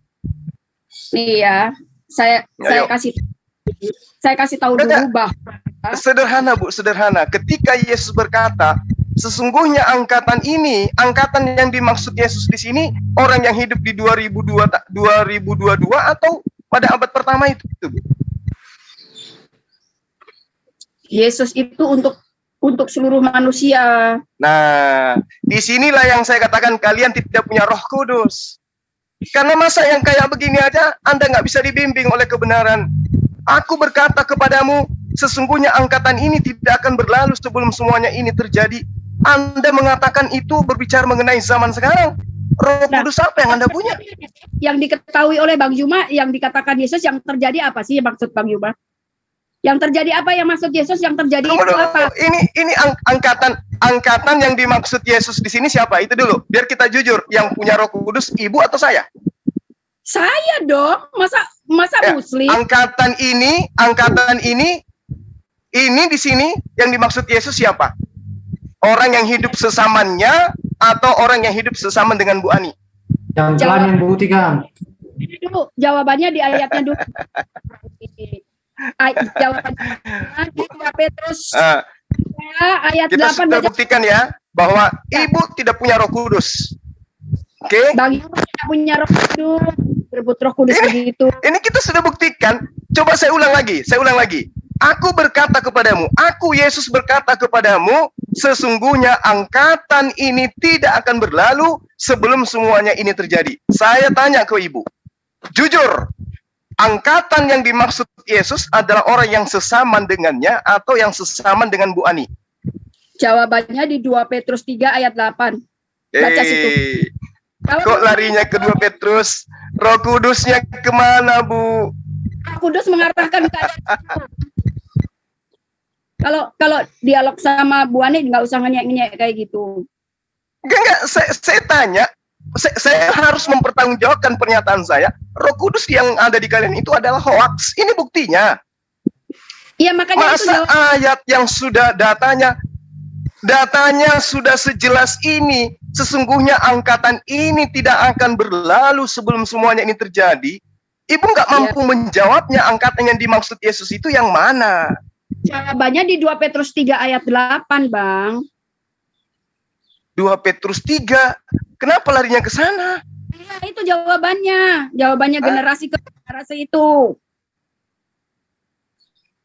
Apa yang ibu akan jajakan di sana, akan jual di sana gitu. Jawabannya untuk Bang Juma. 2 Petrus berapa tadi? 3 ayat 8. 2 Petrus. Nggak nyambung tuh, Bu. Nggak nyambung itu, Bu. Ini yang dengar, Bu. Dengar. Saya tolong 1 menit. Nanti Ibu Nanya tanggapi. nyambung karena kau belum lihat kayaknya menit. Juma. Bu, 1 menit, Bu. 1 menit, Bu. Saya paham itu, bahwa saya ngerti 2 Petrus 3:8. Saya tahu itu mengenai tentang 1000 tahun itu sama yang seperti Anda jual tadi sama Kores. Paham saya tentang Bible. Coba Gini, baca Bu. dulu lah, Juma, baca dulu. Gini, Bu. Sabar, nggak ada tulang kering di sini, sabar. Jadi di Baca Matius dulu, Juma, baca 24 dulu. Matius 24 Matius 24 nomor 26 itu Ibu lihat. Jadi apabila seorang berkata kepadamu, lihat dia ada di padang gurun. Pada angkatan Yesus, siapa yang mengatakan pernah bertemu Yesus di padang gurun? Siapa? Yang ke Damsyik bertemu dengan Yesus di padang gurun itu siapa? Jadi jangan Ibu bawa ke zaman sekarang. Itu zaman Yesus. Iya, Ayo. tapi Yesus untuk semua makhluk. Di sini nggak ada lagi gurun, Bu. Di sini nggak ada lagi gurun. Jadi apabila seorang berkata kepadamu, lihat Mesias ada di padang gurun, jangan kau percaya. Itu perintah siapa? Perintah siapa, Bu? Ngawur. Yesus. Jadi kalau Paulus ketika dia ke Damsyik, di Kisah Para Rasul 9, Ibu jangan percaya kalau Paulus itu bertemu dengan Mesias. Itu ada yang di bilik tuh, di Ka'bah tuh, apa tuh bilik? Nah, Chamber. ketika dikatakan di bilik, Paulus itu banyak menulis surat di dalam bilik penjara. Itu loh anak-anakku sekalian, supaya belajar Bilik itu suci menggunakan loh, akal Ka'bah tuh logika. maksud. Gitu loh. Oh, Rasulullah Muhammad SAW tidak pernah menulis surat dalam Ka'bah. Bukan Kamu Mesias salah. loh, Mesias yang di Ka'bah tuh. Dia nggak pernah mengatakan bahwa ada Mesias di dalam bilik, dalam Ka'bah. Yang mengatakan Makhluk yang di bertemu Ka'bah dengan itu Mesias loh. di dalam penjara itu adalah Pak Paulus. Gitu. Jujur, Oke, Bu Juma, Ani? jujur. Oke, Bu Ani. Jadi angkatan yang dimaksud oleh Yesus adalah pendiri ajaran Kristen yang mengaku bertemu dengan Yesus di padang gurun dan di dalam bilik penjara. Oke? Saya kira begitu. Cara belajarnya itu harus menggunakan logika. Makanya Ngawur. apanya yang ngawur? Berapa surat yang ditulis oleh Paulus di dalam bilik? Jujur, ayo. Ada yang bisa bicara? Baca itu satu perikop itu, baca dulu jelas. Ya, silakan Bu Ani, silakan. Ya, jadi Bang Juma itu kan Muslim, ya. Bang Juma dulu Betul. nggak pernah. Karena Bang saya Juma- pengikut Yesus, itu betul. Bang Juma dulu bilang sama saya gini bahwa seluruh Bible, Kejadian sampai Wahyu, sesembahan hanya Iya. ditujukan pada Bapa atau YHWH, ya kan? Jadi Iya, kalau betul. Bang Muslim, Bang Juma itu hanya bisa membaca aja dan asumsi tentang ayat-ayat Bible.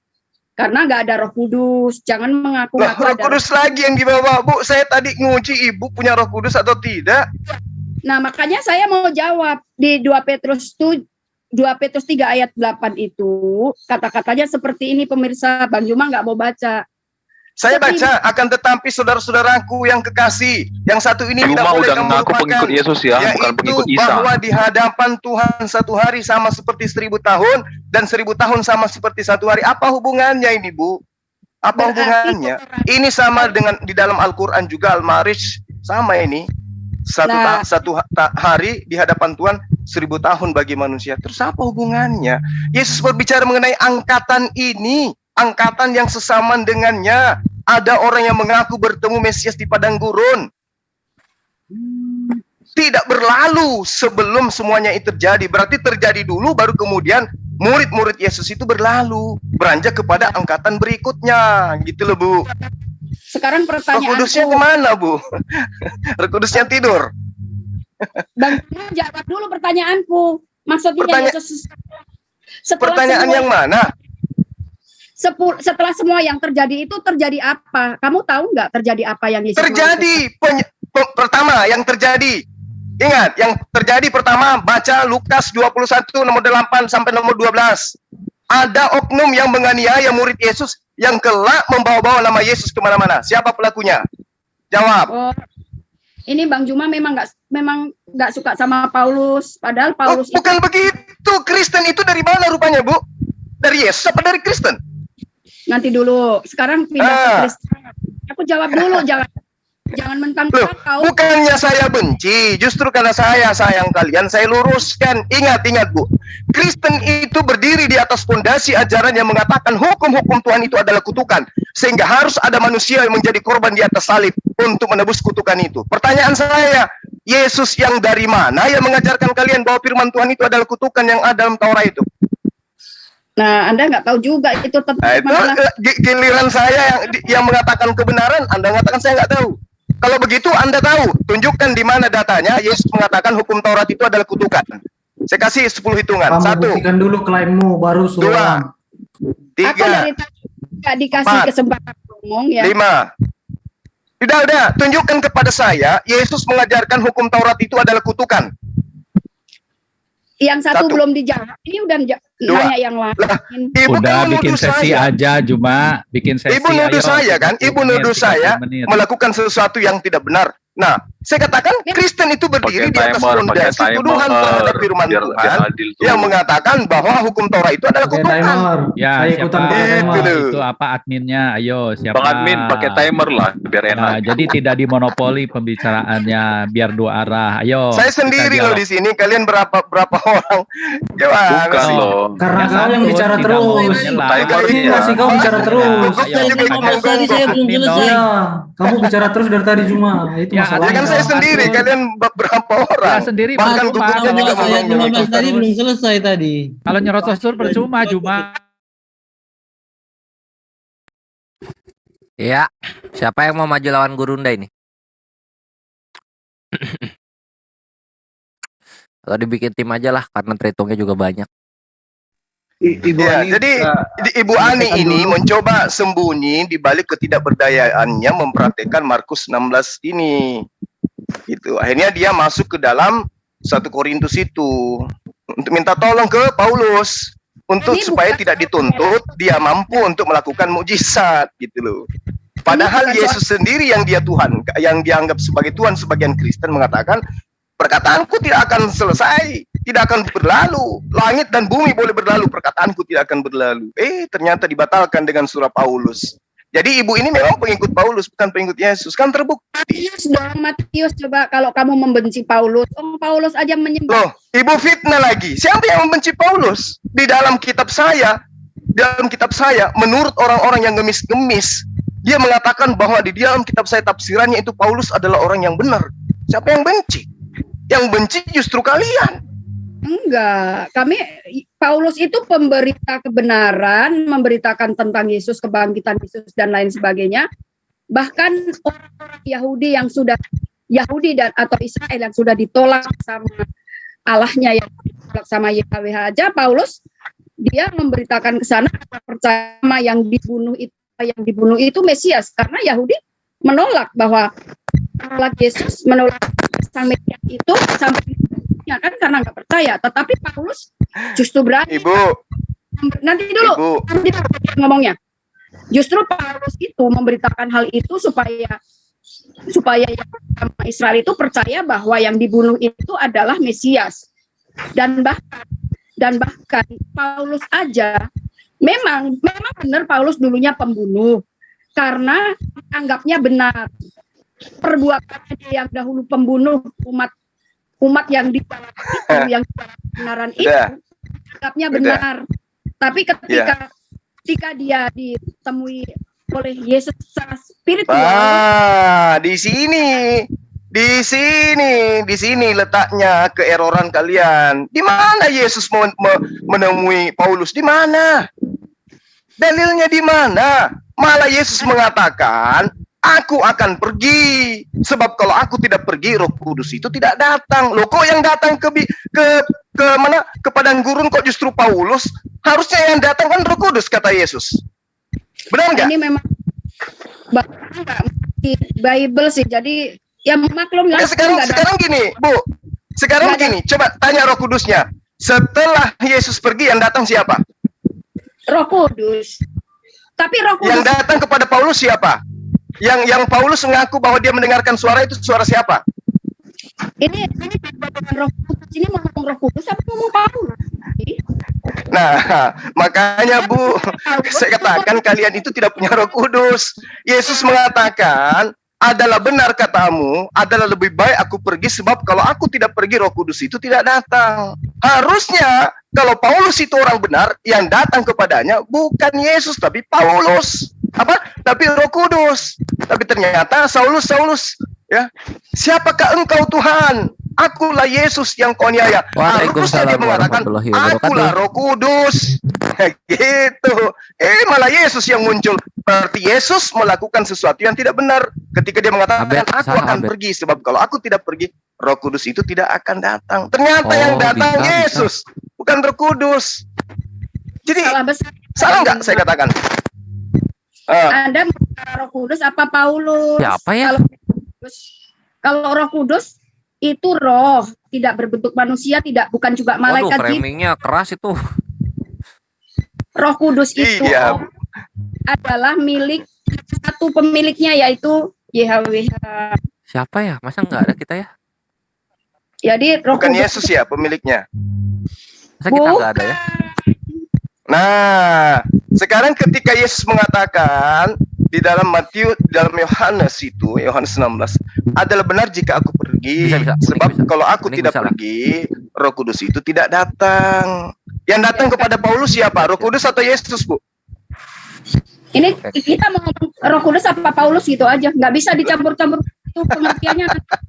Berarti Roh Kudus yang ada pada diri Ibu itu wawasannya masih kecil, masih luasan saya berarti. Saya tanya, yang datang kepada Paulus itu Roh Kudus atau Yesus? Itu kan suara Yesus.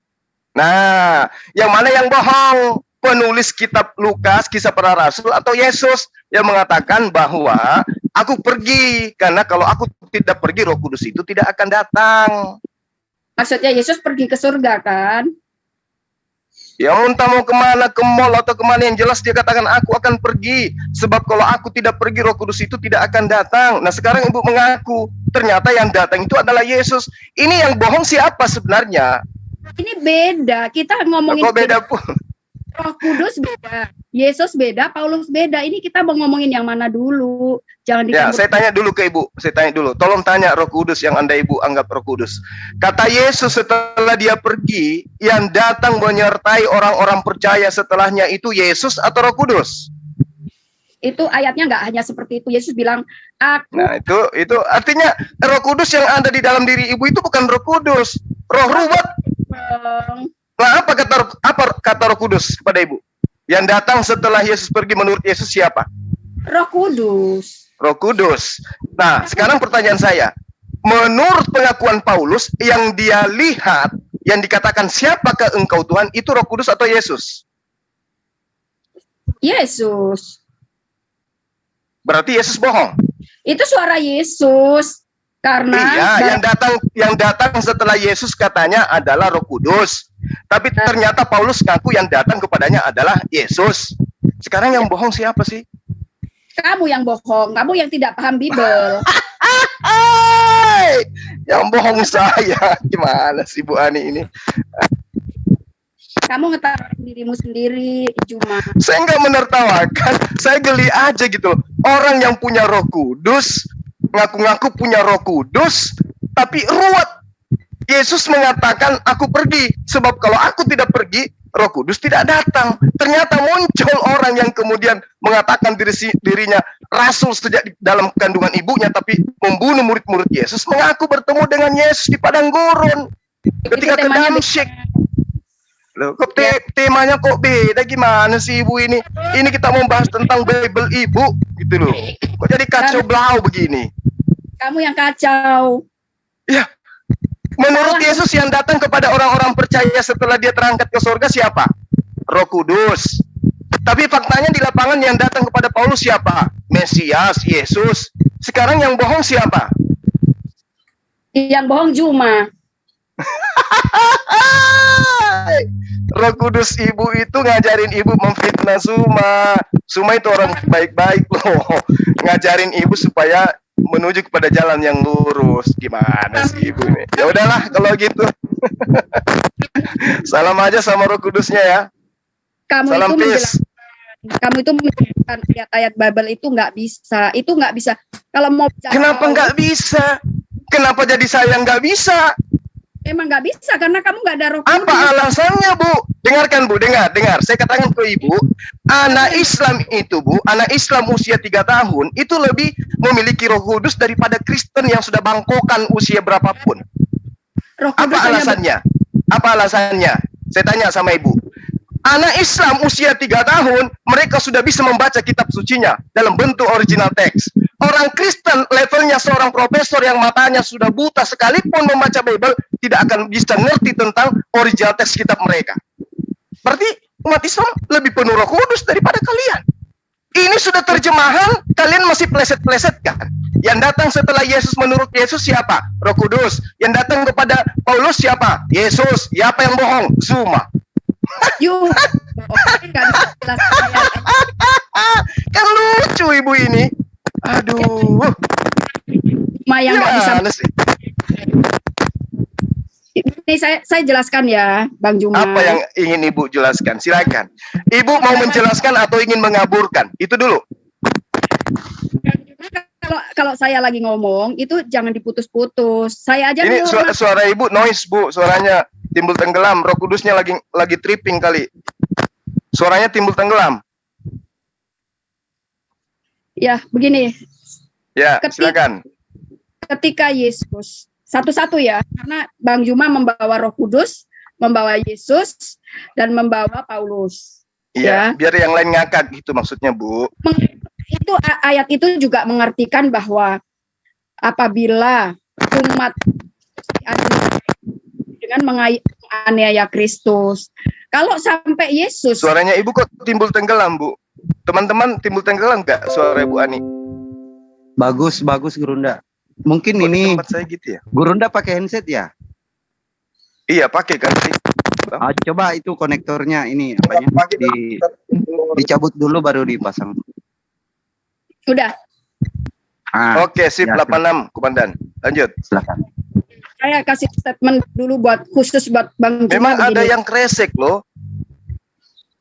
Ya, khusus buat Bang Juma seperti ini. Kalau Bang Juma itu sebagai kalau Bang Juma udah dengar? Kalau Bang Juma menjelaskan ayat-ayat di dalam Al-Qur'an, oke. Pasti bisa paham. Tetapi ketika Bang Juma berbicara atau menelaah atau mengkaji ayat-ayat dalam Bible, itu tentu tidak ada Roh Kudus dan tentu tidak akan benar menjelaskannya. Banyakan asumsi dan banyakan cocologi, itu yang saya perhatikan. Iya.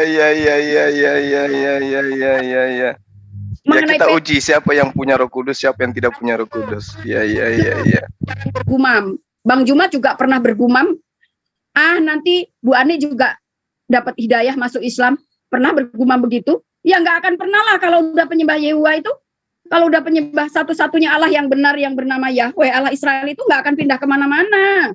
Penyembahannya sudah tepat. Jangan bergumam begitu. Ya. Jadi saya jelaskan sekarang mengenai Paulus. Karena Paulus menganiaya orang-orang yang di jalan itu maksudnya jalan kebenaran. Dulunya agamanya dia adalah membenarkan menangkap orang, membunuh, masukin penjara, itu membenarkan. Makanya dia bergairah dalam kebenaran itu, karena agamanya dia dulu membenarkan. Nah, ketika dia menganiaya orang-orang yang di jalan kebenaran, itu sama dengan menganiaya Yesus. Makanya Yesus secara spiritual, secara mujizat menemui dengan bersuara dan dengan sinar. Mengapa dengan suara?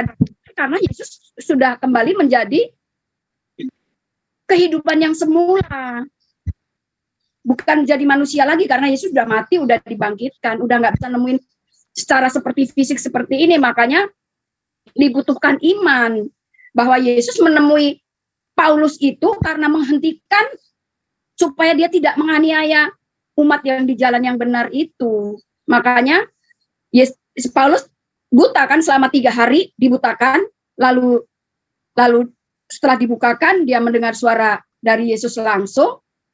Itu kan mujizat. Ya terserah Anda tidak percaya, nggak apa-apa, biarlah kami sebagai yang berpedoman Bible percaya bahwa itu memang suara Yesus, bahwa Yesus yang tadinya Paulus sebagai penganiaya orang-orang yang di jalan kebenaran, sekarang Paulus dipakai oleh Yesus untuk memberitakan kebenaran yang sesungguhnya yang datangnya dari Kristus, bukan dari agama yang dulu lagi.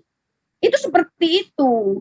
Nah, ketika Bang Yuma membaca mengenai Yesus akan pergi dan akan mengirimkan Roh Kudus, Yesus berkata, "Aku akan meminta kepada Bapa dan Bapa akan mengirimkan atau akan memberikan."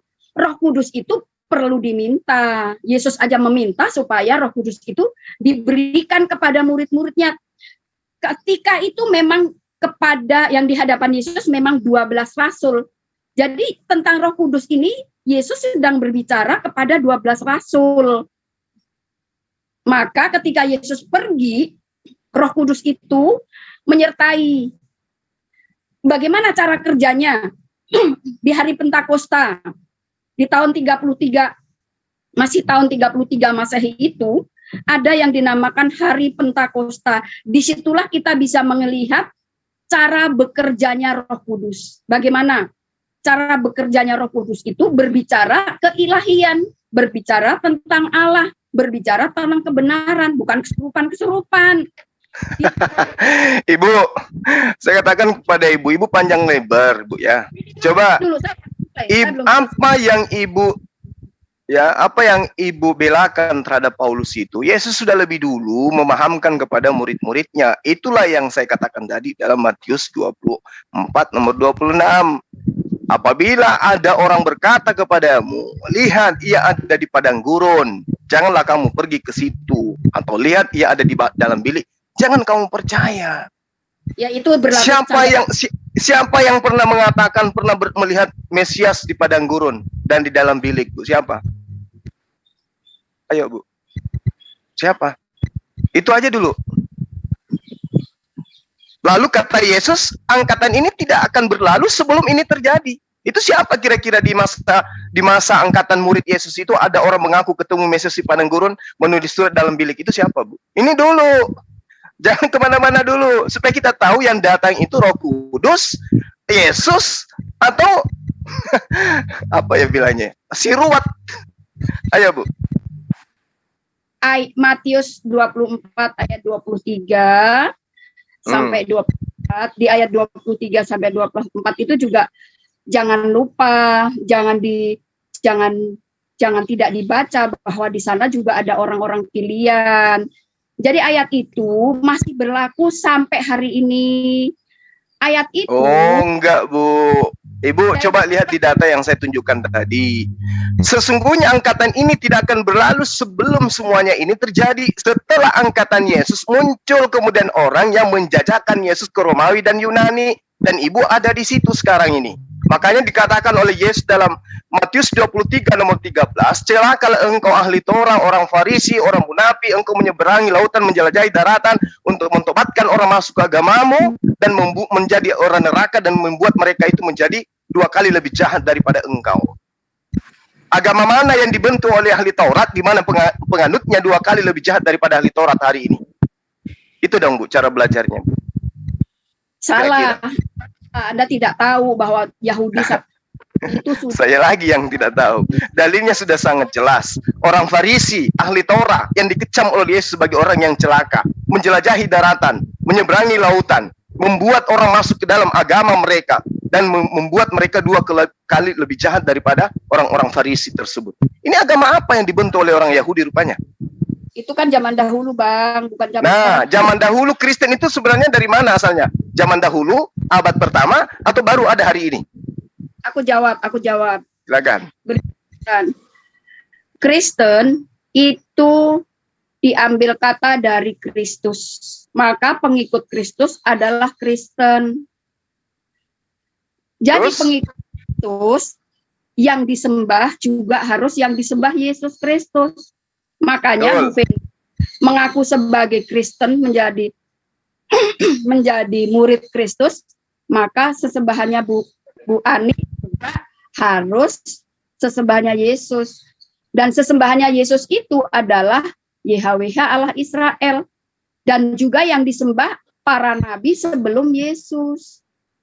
Seperti itu. Baik, Ya, itu sampai- dalam konsep itu Ibu benar. Tuhan yang benar itu adalah Tuhan yang disembah oleh Yesus. Itu Ibu di sini posisinya benar. Berbeda dengan yang kiri kanan Ibu sekarang ini yang menyembah justru kepada Yesus. Kalau yang Ibu katakan tadi itu Ibu sangat benar. 100% Ibu benar gitu. Tapi betul Paulus juga benar, memang ayatnya seperti itu, bahwa Paulus itu tadi saya udah jelaskan, saya nggak mau ulang.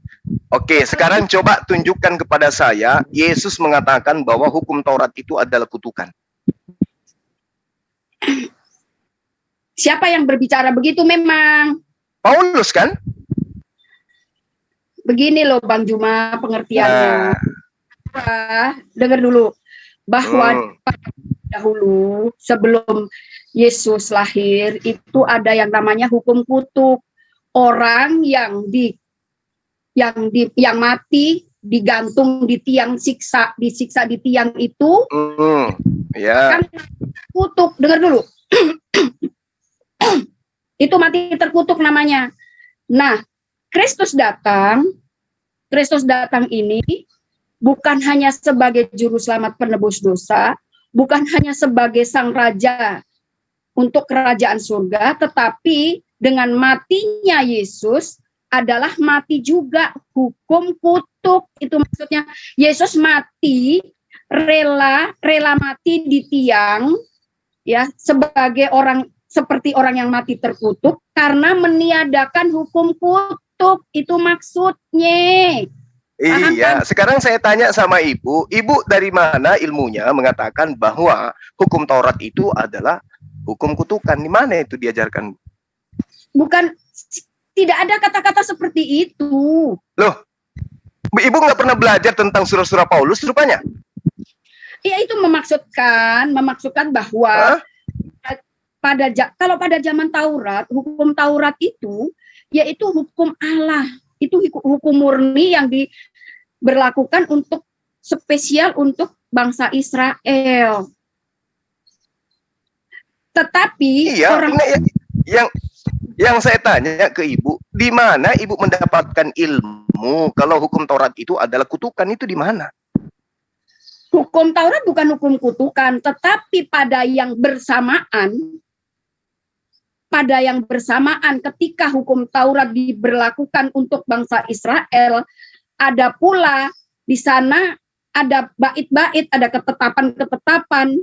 Itu ada hukum kutuk, orang yang dihukum gantung di tiang itu namanya orang mati terkutuk. Itu dalam ketetapan hukum Taurat. Emangnya hukum Taurat cuma satu baris, yaitu hanya bagian saja bahwa orang yang mati. Jadi gini Bu, Nanti dulu saya akan kasih pengertian bahwa di dalam ketetapan hukum Taurat itu ada bagian bahwa orang yang mati di tiang itu adalah terkutuk. Makanya Yesus rela mati seperti orang terkutuk, rela mati di tiang, rela menyerahkan nyawanya demi meniadakan hukum kutuk. Hukum kutuk, bukan hukum Taurat ya, bagian dari hukum Taurat kutuk itu, hukum kutuk itu. Seperti itu, pengertiannya seperti itu Bang Juma. Jadi jangan disalah kaprahkan begitu. Anda ini Muslim, Anda itu nggak ada Roh Kudus, Anda itu tidak bisa menolak. Roh Kudus lagi. Bu, kita bisa uji deh. Siapa yang punya Roh Kudus, ibu atau saya gitu loh, ya? Karena Roh Kudus itu kata ini aja sumbernya dari Al-Qur'an gitu loh, ya. Nah, sekarang gini.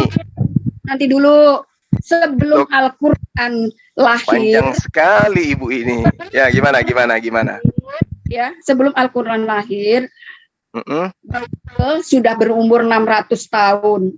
Bagaimana mungkin kita mengatakan ambil dari Al-Qur'an, sedangkan nabi-nabi zaman dulu juga Coba tunjukkan kepada saya kata Roh Kudus di dalam Perjanjian Lama bahasa Yunani itu apa?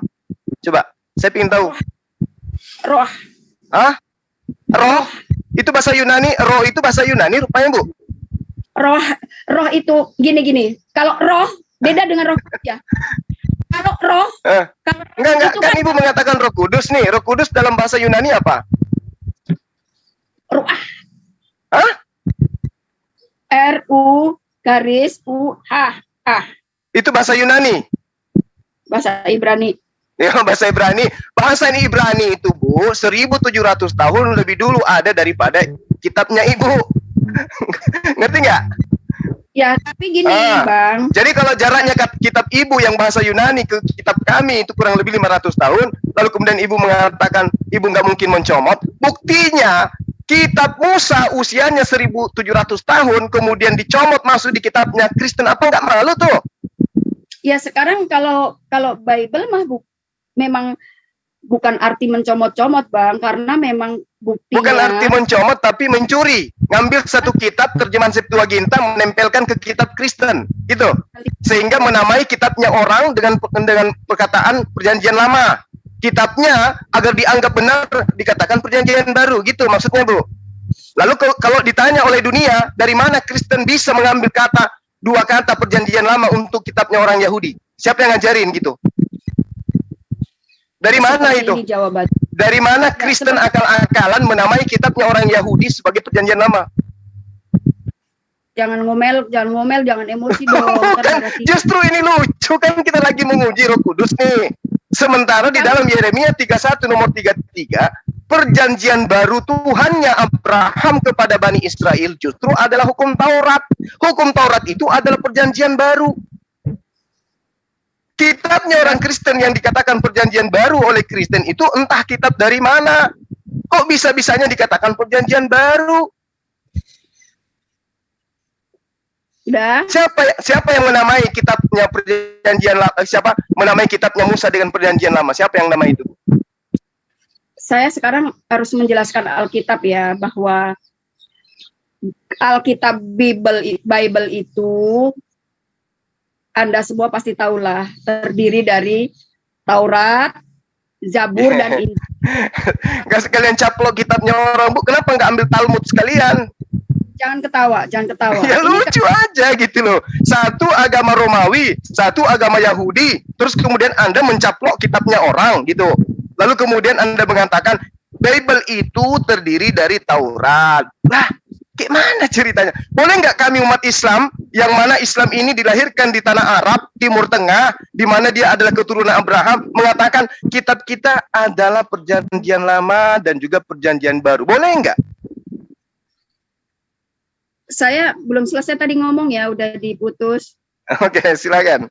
Lucu kita ini ya. Sore-sore kita ketawa senyum-senyum. Silakan, Bu. Ya, aku sih menertawakan Bang Juma karena nggak ada Roh Kudus. Roh Kudus lagi.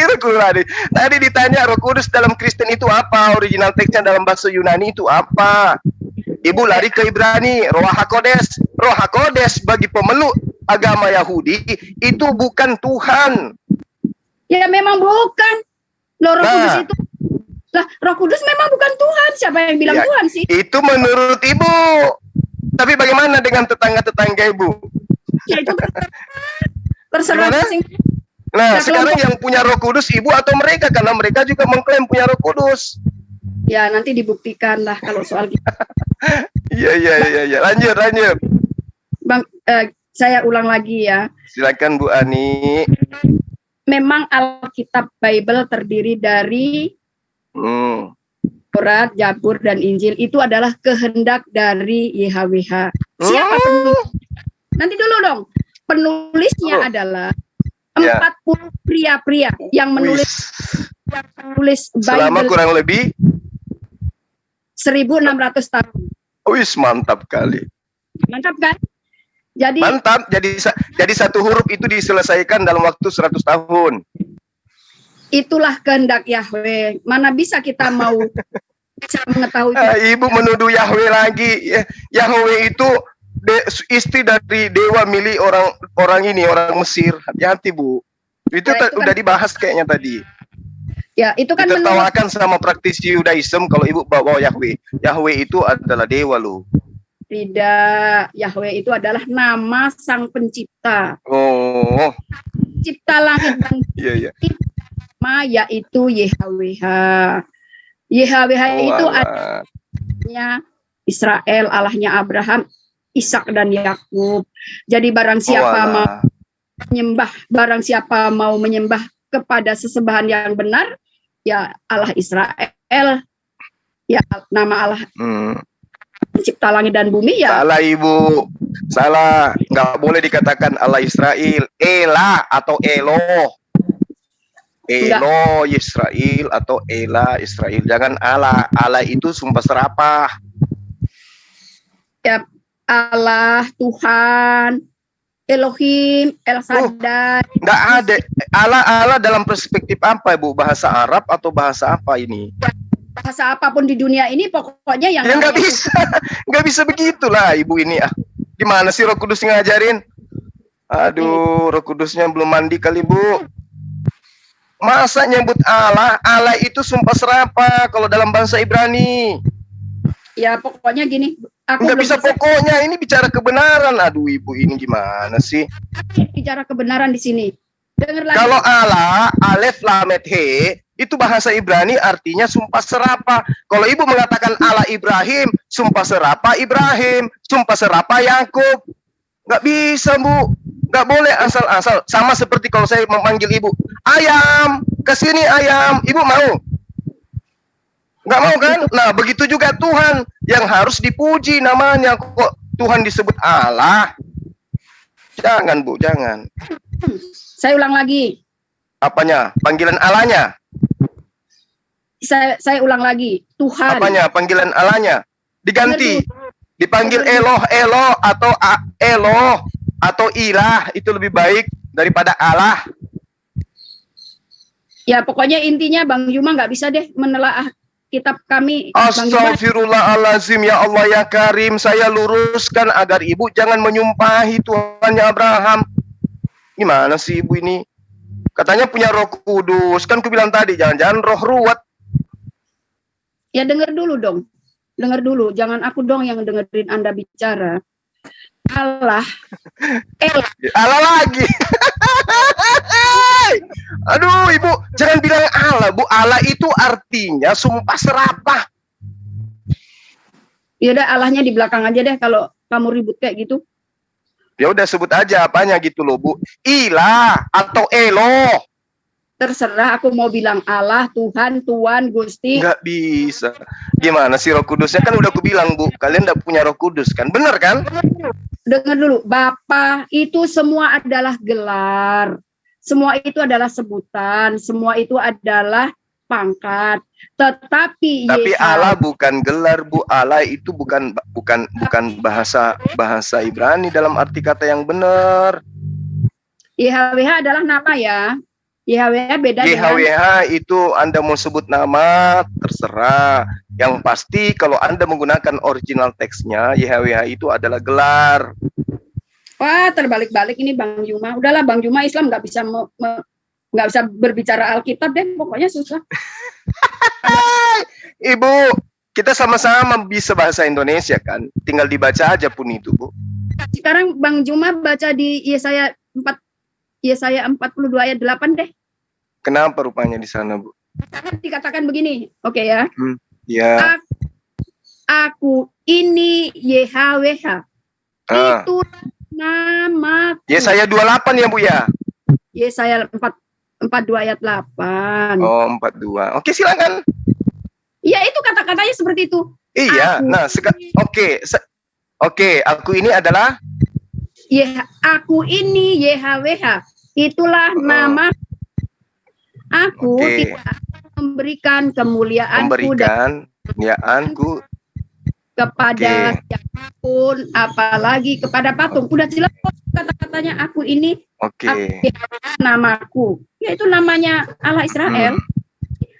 Nama Sang Pencipta langit dan bumi ini adalah YHWH. YHWH bukan pangkat. Yang pangkat itu ya Tuhan, ya Bapa itu ya gelar.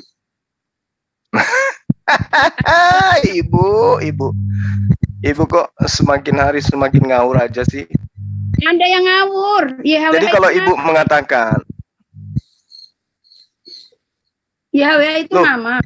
Gimana ceritanya Ibu Gimana caranya Ibu mengatakan itu adalah nama? Ya, ayat tadi jelas mengatakan begitu kok. Ya, Anda menyangkal-nyangkal ayat-ayat Bible, ya silahkan aja. Anda kan Al-Quran. Gimana sih? Enggak, bukan begitu, Bu. Ketika Tuhan mengatakan, aku menyatakan diri dengar, Bu, dengar. Ketika Tuhan mengatakan diri di dalam Keluaran 6 nomor 3, aku telah menampakkan diri kepada Abraham, Ishak dan Yakub sebagai Eloh yang Maha Kuasa.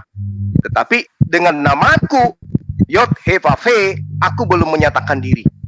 Di sini, Bu, kalau Ibu lihat tentang namaku YHWH, aku belum menyatakan diri, kata Tuhan kepada Musa. Ya kan? Ya kan? Tetapi faktanya di dalam kitab Yesaya yang Ibu sebutkan tadi 42 nomor 8, Tuhan sudah menyebut dirinya sebagai Yod-Heh-Vaveh. Ani Yod-Heh-Vaveh, Husemi, itulah namaku. Ya, tapi dia mengatakan tentang namaku Yod-Heh-Vaveh, aku tidak menyatakan diri kepada Abraham. Tapi faktanya ketika dia datang kepada Abraham, dia mengatakan, akulah Yod-Heh-Vaveh. Berarti dia nyatakan dirinya, berarti dia sebutin dirinya. Karena antara Yod-Heh-Vaveh dengan Semi namanya, itu sama-sama Yod-Heh-Vaveh. Yang mana yang benar gitu loh. Yang benar ya. Gini Bu. Jadi gini. Dia datang gini Bu. Dia datang kepada Musa, wahai Musa, aku menampakkan diri, aku menyatakan diri kepada Abraham, Ishak dan Yakub. Tapi aku tidak mengatakan Yod-Heh-Vaveh kepada Musa, kepada Abraham. Tapi faktanya ketika datang kepada Musa, wahai Abraham, akulah Yod-Heh-Vaveh. Gimana itu? Yang mana yang benar? Katanya belum menyatakan diri. Tapi faktanya namanya disebut juga Yod-Heh-Vaveh di sana. Gimana semua ayat-ayat di Bible dari Kejadian sampai Wahyu semua benar. Yang nggak benar itu yang nggak bisa memahami. Ibu, begini loh Bu, saya datang ke Ibu. Wahai Ibu Ani yang cantik jelita baik hati, aku telah menyatakan diri kepada Roma, tapi tentang namaku Suma, aku tidak nyatakan kepada dia. Tapi suatu hari diceritakan ketika Yod-Heh-Vaveh datang kepada Roma, Zuma mengatakan, wahai Roma, akulah Zuma. Aku tidak mengatakan namaku kepada siapapun. Aku tidak memberikan kemuliaanku kepada siapapun. Akulah Roma, akulah Zuma. Loh, dia sudah menyebut Yod-Heh-Vaveh. Artinya, Ibu, Yod-Heh-Vaveh itu bukan nama Tuhan, tapi gelar. Salah besar. YHWH itu nama. Ya udah, nggak apa-apa. Yod-Heh-Vaveh itu nama. Sekarang, kalau di dalam Septuaginta, Yod-Heh-Vaveh itu masuk dalam bahasa Greek itu disebut apa? Terserah asumsi mudah, pokoknya ya. Ini bukan asumsi. Saya minta Ibu bertanya ke Roh Kudusnya Ibu. Yod-Heh-Vaveh Septuaginta menyebut Yod-Heh-Vaveh dengan sebutan apa? Cikluk, cikluk, cikluk. Memang namanya YHWH kok. Ya, ketika dia masuk ke Septuaginta apa namanya? Cikluk, cikluk, apapun katamu, pokoknya Yahweh. Loh, kok jadi saya, Ibu? Kok kata saya? Ini kita sedang menguji Roh Kudus yang ada pada diri Ibu, kan? Kan selalu bangga nih, Islam nggak punya Roh Kudus, kamilah Roh Kudus, kami malah ini adalah anak-anak Tuhan. Nah, sekarang saya tanya, ketika Yotevave yang terdiri dari huruf-huruf Ibrani tanpa nikut itu masuk ke dalam bahasa Yunani, disebut apa dia di sana? Nikut. Cikluk. Dengan Maleakhi 3 ayat 6 bahwa Yahweh nggak pernah cikluk. Yang berubah-berubah kan dia. Ya, kalau tidak berubah-berubah berarti di dalam bahasa Yunaninya Yotevave itu apa? Tetap Yahweh 4 huruf. Yakin? Yakin. Mari kita uji coba. Benar ya? Iya benar, Yahweh nggak pernah berubah. Dulu Yakin, sekarang Bu? dan nama kok dirubah. Nah itu dia, makanya aku tanya, dalam bahasa Yunani itu apa gitu loh. Tetap 4 huruf itu.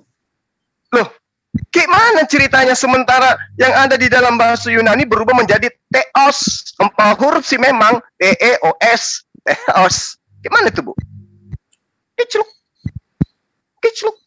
Sekarang ke bahasa Indonesia YHWH tetap 4 huruf itu. Enggak, ke bahasa Indonesia justru Allah. Gimana sih itu, Ibu? Jadi Ya, enak saya nih.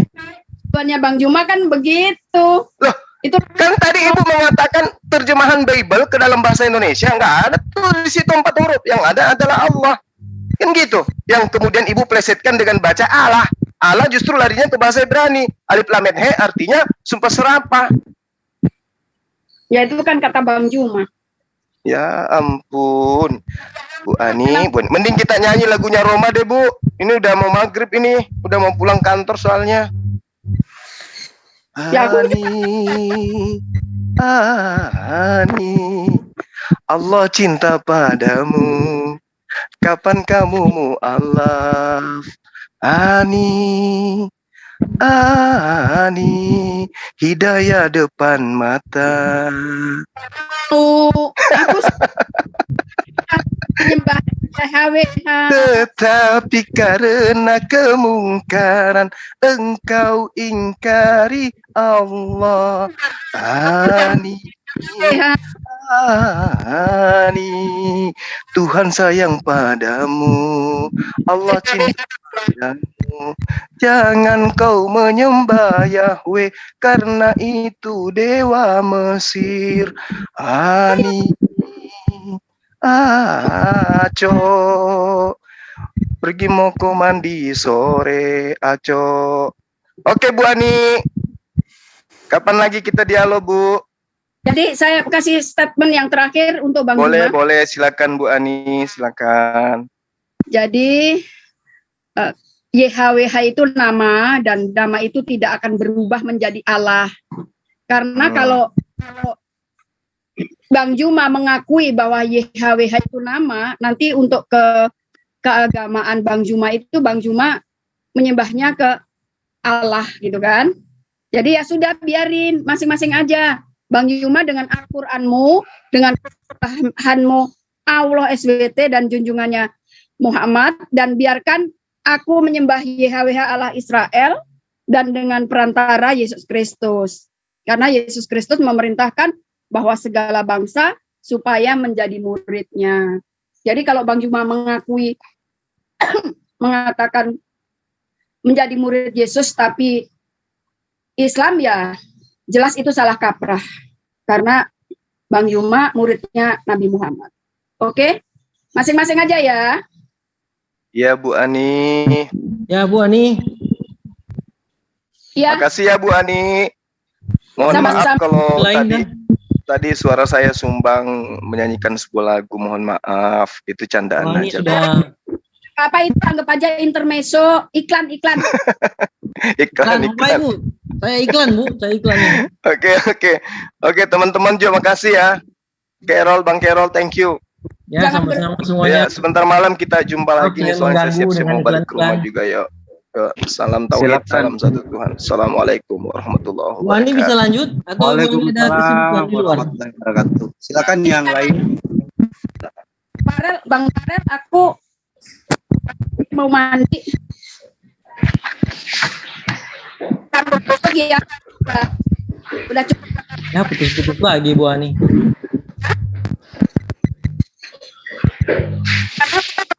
Kayak sepakat bahwa di dalam baik sesembahan itu adalah apa yang ya, Yesus adalah sebagai utusan dan perantaranya. Ya.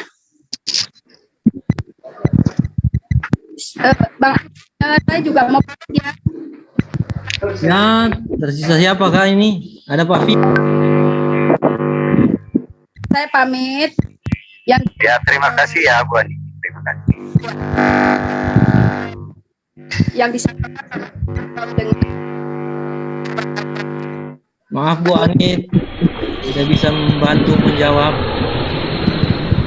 karena saya juga